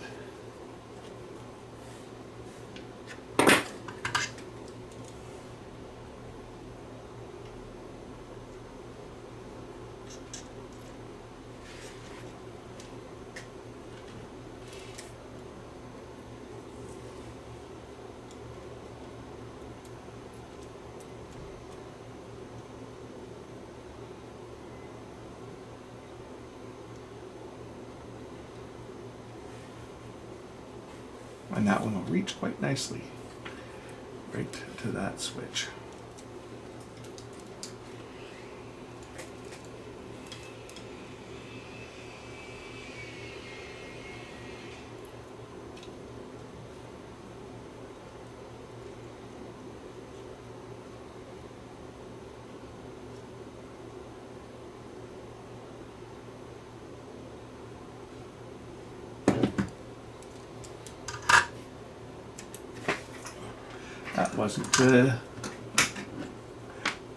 That wasn't set, was it?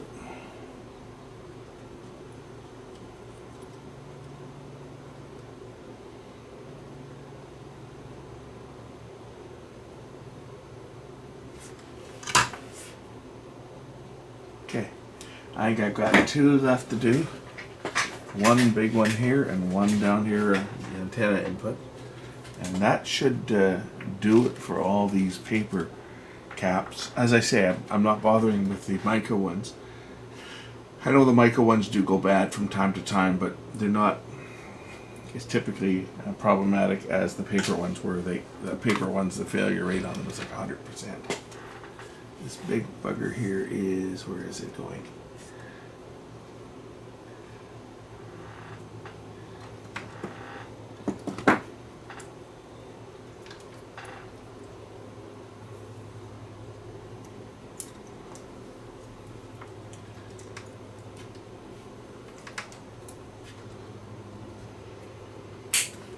One.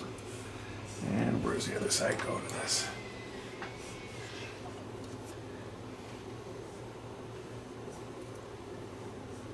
Goes goes down to a tube, I believe.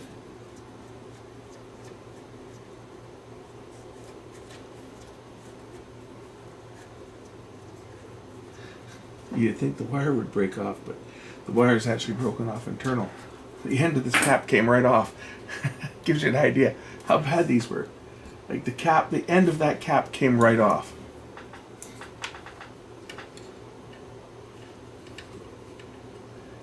That's why these all have to be changed. Because there would have been fireworks had I fired this up. That's right on one of the tubes too, right? Probably a plate. But yeah, you see?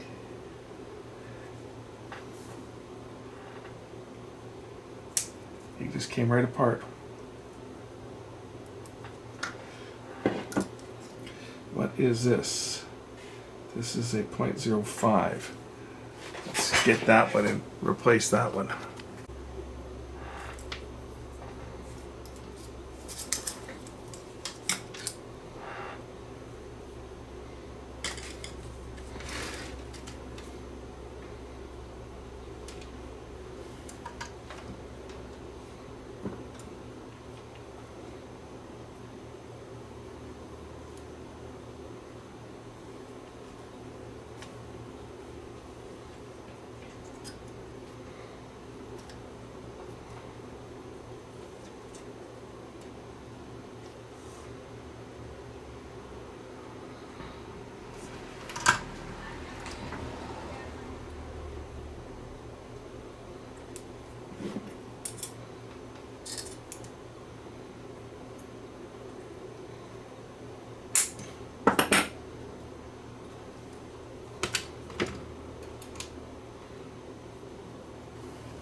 This is a 0.02.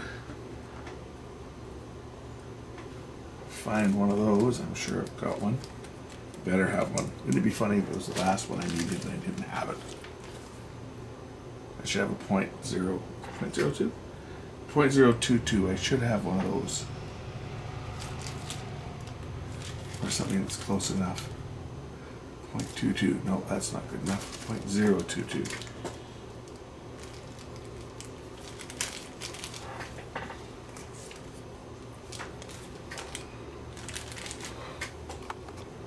A 0.018 is going to have to be good enough because it's all that I have. It's just going to a ground wire anyway, right? It's the antenna ground. So it's going to have to be what's going in because that's all I've got.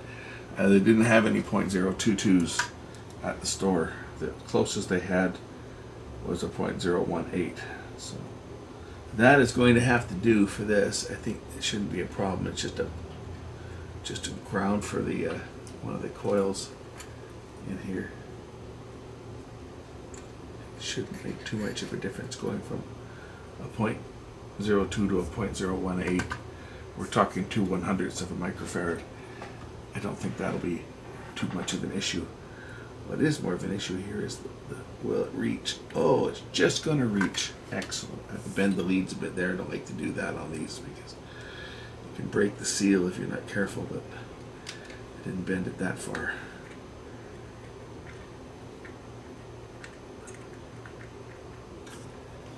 Okay, I think I've got all the paper caps replaced and the electrolytics replaced on this unit now. I'm going to go get the rest of the radio. We'll put the bottom on the chassis, we'll put it back in the cabinet and turn it on and see whether it makes any noise.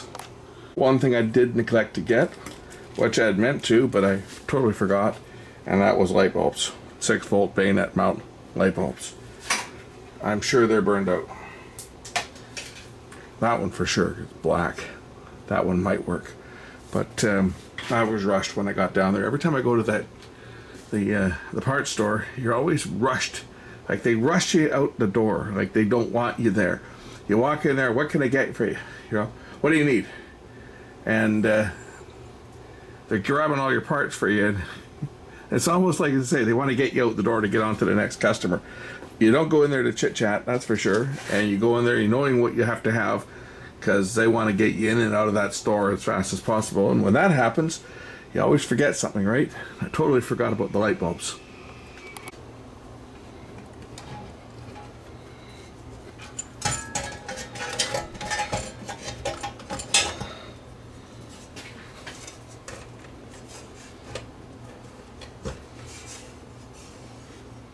I don't know if I've got it on the right way or wrong. Or is there a right versus a wrong way?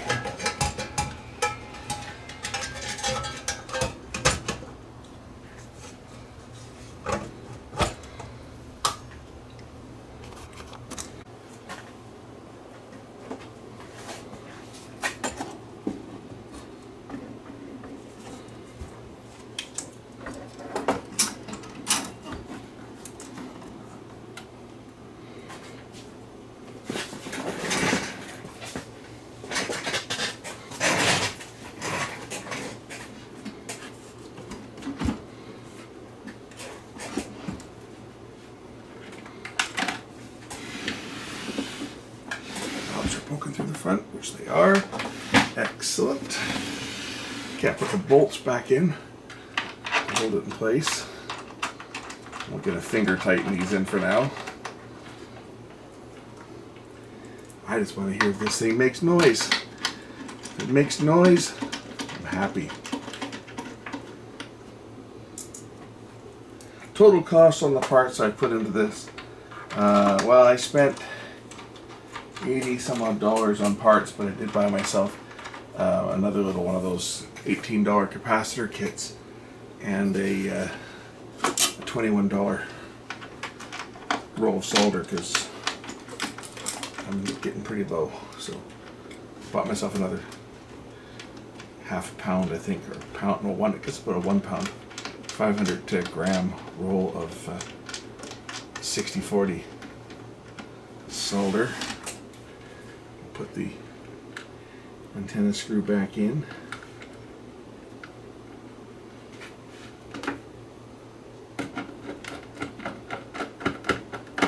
This definitely will go onto the dim bulb tester, just to make sure there's no short circuits or anything. So it'll be plugged into the 100-watt bulb, which will, of course, limit the voltage, but it should still work.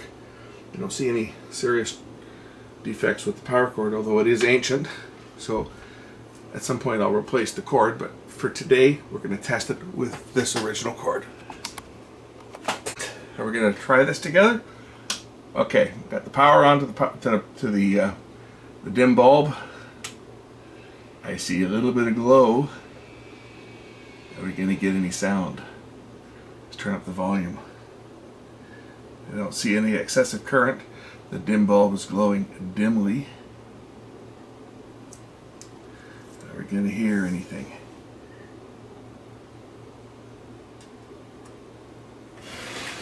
Let's see if any tubes are warming up back here. I see some tubes warming up.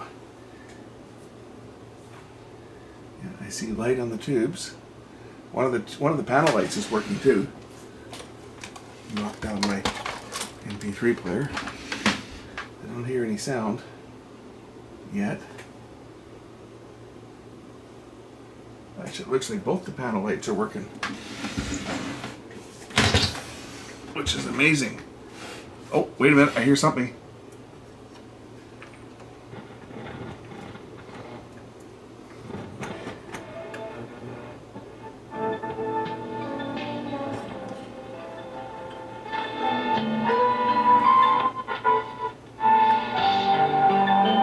Okay, so we're running at too low a voltage.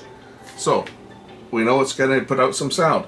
Let's give it full power and see what happens.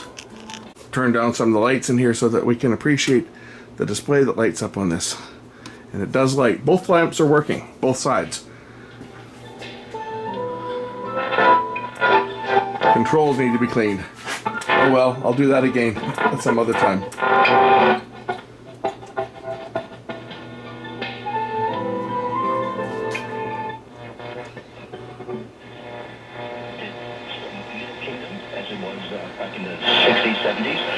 Will it take the constructing approach and continue the road of it being an inclusive member of the global community? So when you hear something like Beijing intending to set up a new stock exchange, does that give you the sense that maybe the focus is going to be a little bit more inward, at least in the near term? Well, I think that President Xi... Remember, I don't have much of an antenna on this. I just got that piece of wire that's... To create jobs in his... I put my hand near there. Small, medium-sized businesses. So he's trying to funnel as much money as possible to try to spur... Beautiful.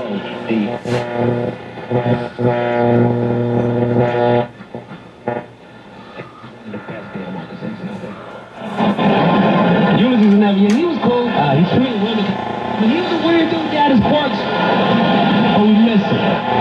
Protesters, as she was asked about the protests and which one. AM is really noisy here due to all the electronics that's around me here.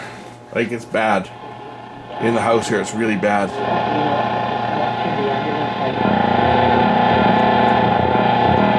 Reports of a pedestrian hit over Maple Ridge, 207 at 118. Any update? And it's got pretty good volume. Let us know, pound 730. You're listening to AM 730. Hi, it's Jeff. Got a bass and a treble control. Caught up on traffic, head on over to the 980 CKNW. It's more than news, it's context, perspective. I think you'll learn about the candidates.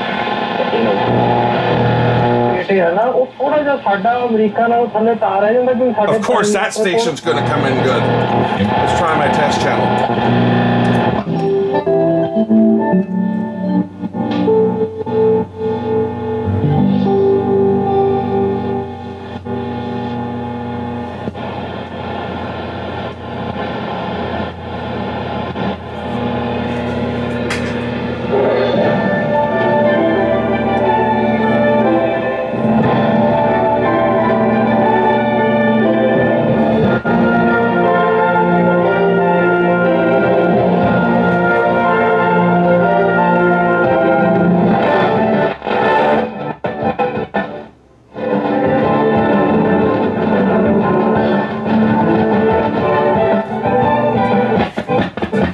Switch needs to be cleaned for sure.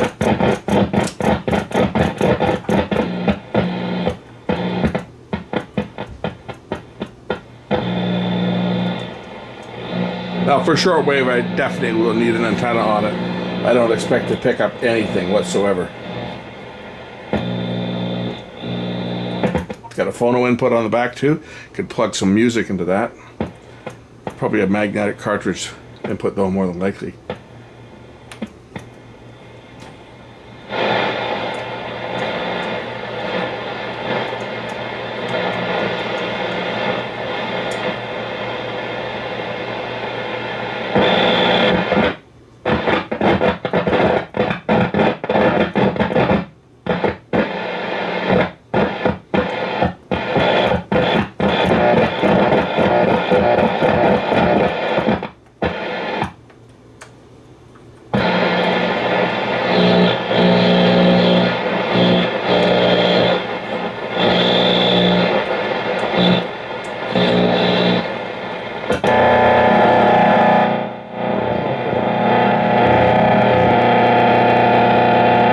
Somebody has a plasma TV turned on. I can hear it. Just tearing up the AM band like you wouldn't believe. But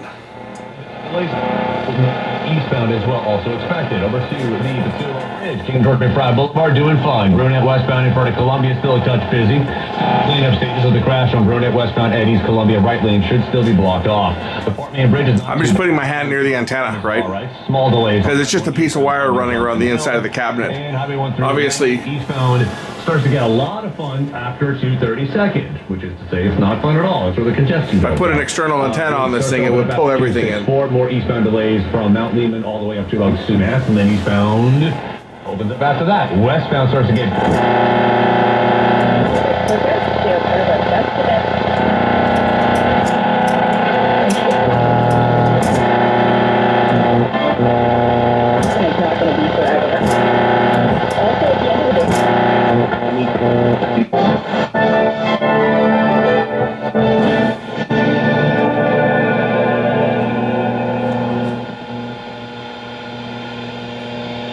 That's my transmitter humming, by the way. It does it on everything. I don't have a ground on it. If I turn on this receiver, you'll hear the same hum.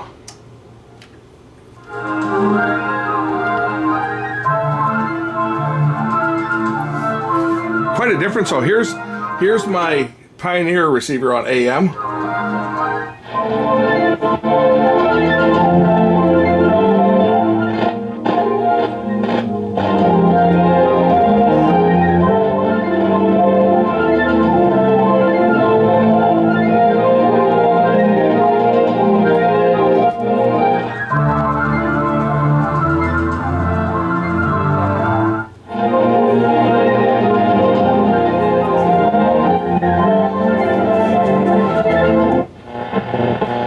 Are working to suppress raging wildfire. Biden's also pledging help to the victims of Hurricane Ida. Amazon Prime Video tomorrow. One of the big changes is the... 2025, the gains on May largely coming from energy stocks. The price of oil was up 2%. Well, basketball management says CN Rail should drop its attempt to buy Kansas City Southern. The investment service is a CN Rail investor, but says after regulators blocked the company's offer, they no longer have a chance, though CP Rail might. It would be... It's working great. Now you have to remember, the tubes are obviously tired on this unit because it's old. The Magic Eye is glowing. It's not very bright. That will give you an indication if you're tuning. 10 minutes for the crossings as well. See? Fine for the wait times anytime. Normally they're a lot brighter than that, but this tube obviously is getting weak, as I'm sure the other tubes are too. After all, this thing is 81 years old, and most of these tubes are original tubes. Keep that in mind. There's a couple of them that have been changed, but the rest of the tubes in here, they're original. But look at that, the display lights up. The Magic Eye is working. You can see it, it's just not very bright. That's how it works. Now, normally these things were a lot brighter than this, but again, it's the tube itself is going to be getting weak, and that's just unfortunate. But these ones here, they did fail relatively soon. It was a tube that was consumed quite a bit because it was basically putting out full emission to light this thing up, right? So they always were a tube that did fail quite regularly and sooner than other tubes. But oh,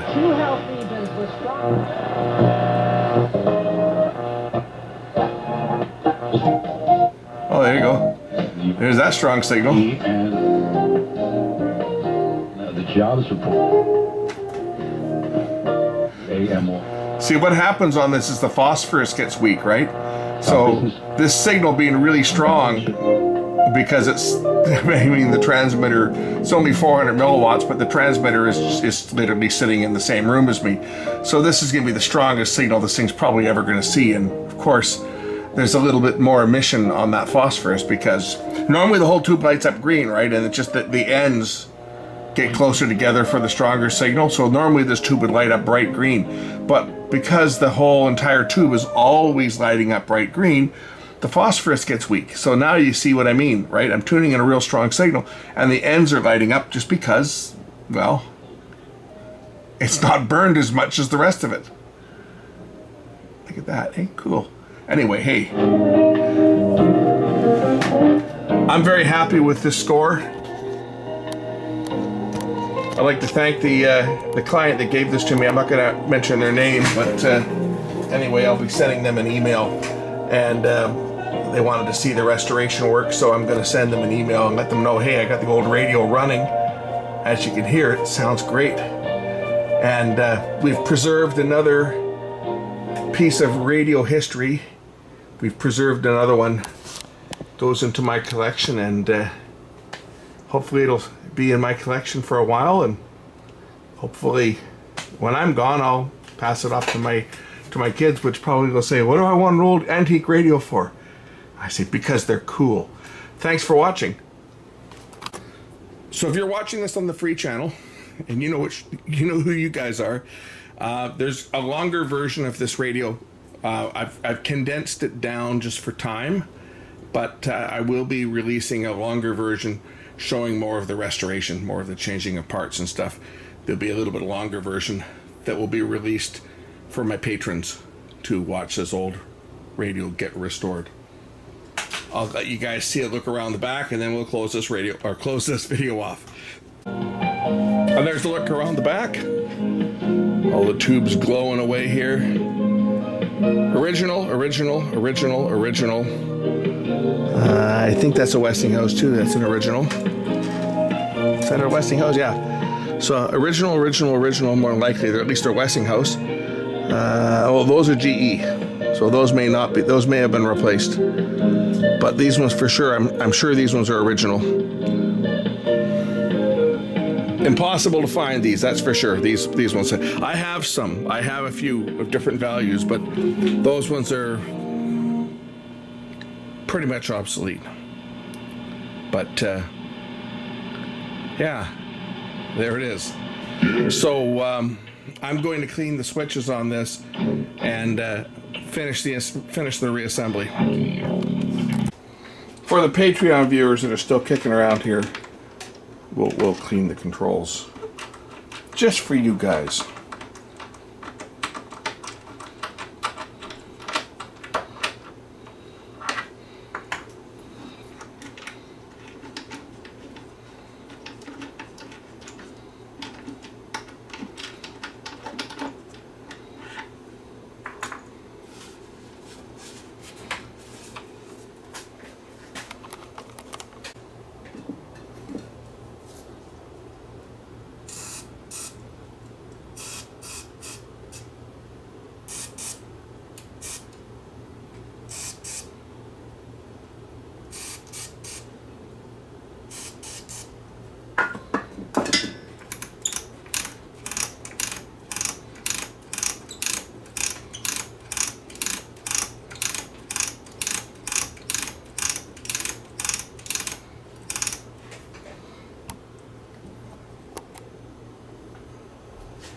Remember, this is for patrons only, so general users aren't going to see this, and I'm sure they're going to complain. They'll say, why didn't you clean the controls?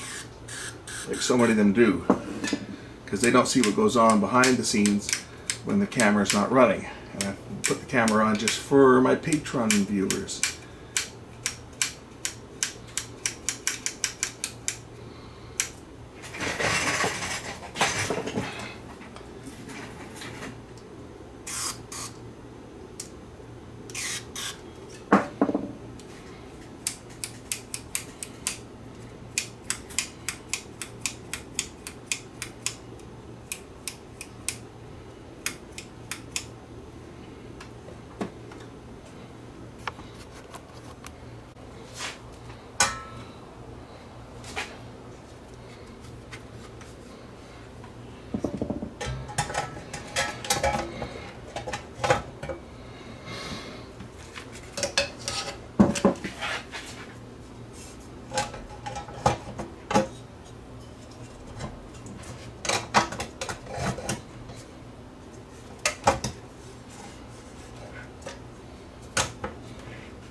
Okay, it's warming up.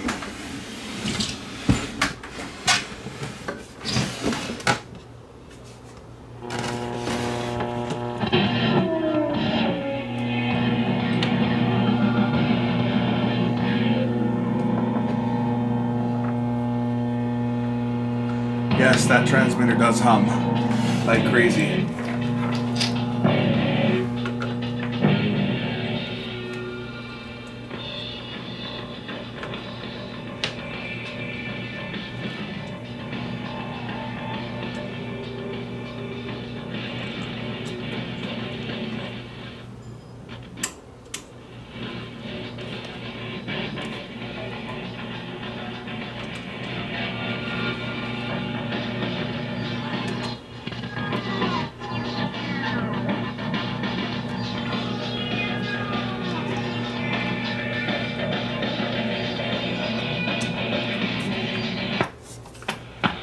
That's a bit better.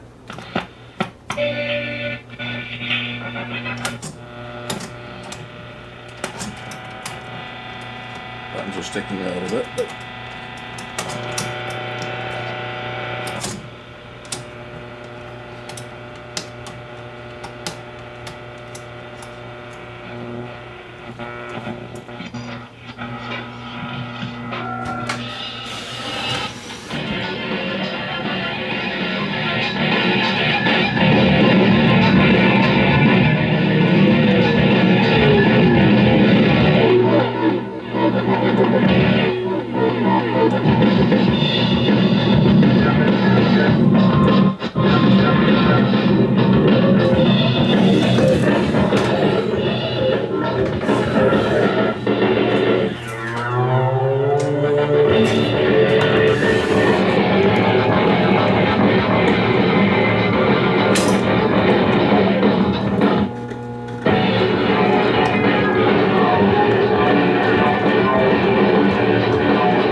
so you don't see much of Vancouver or the capital.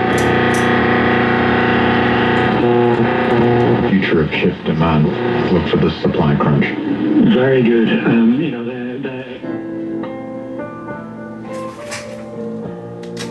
okay, I think we can call this one done for my Patreon viewers. Thanks for watching as well as everyone else. We'll catch you in the next one. Bye.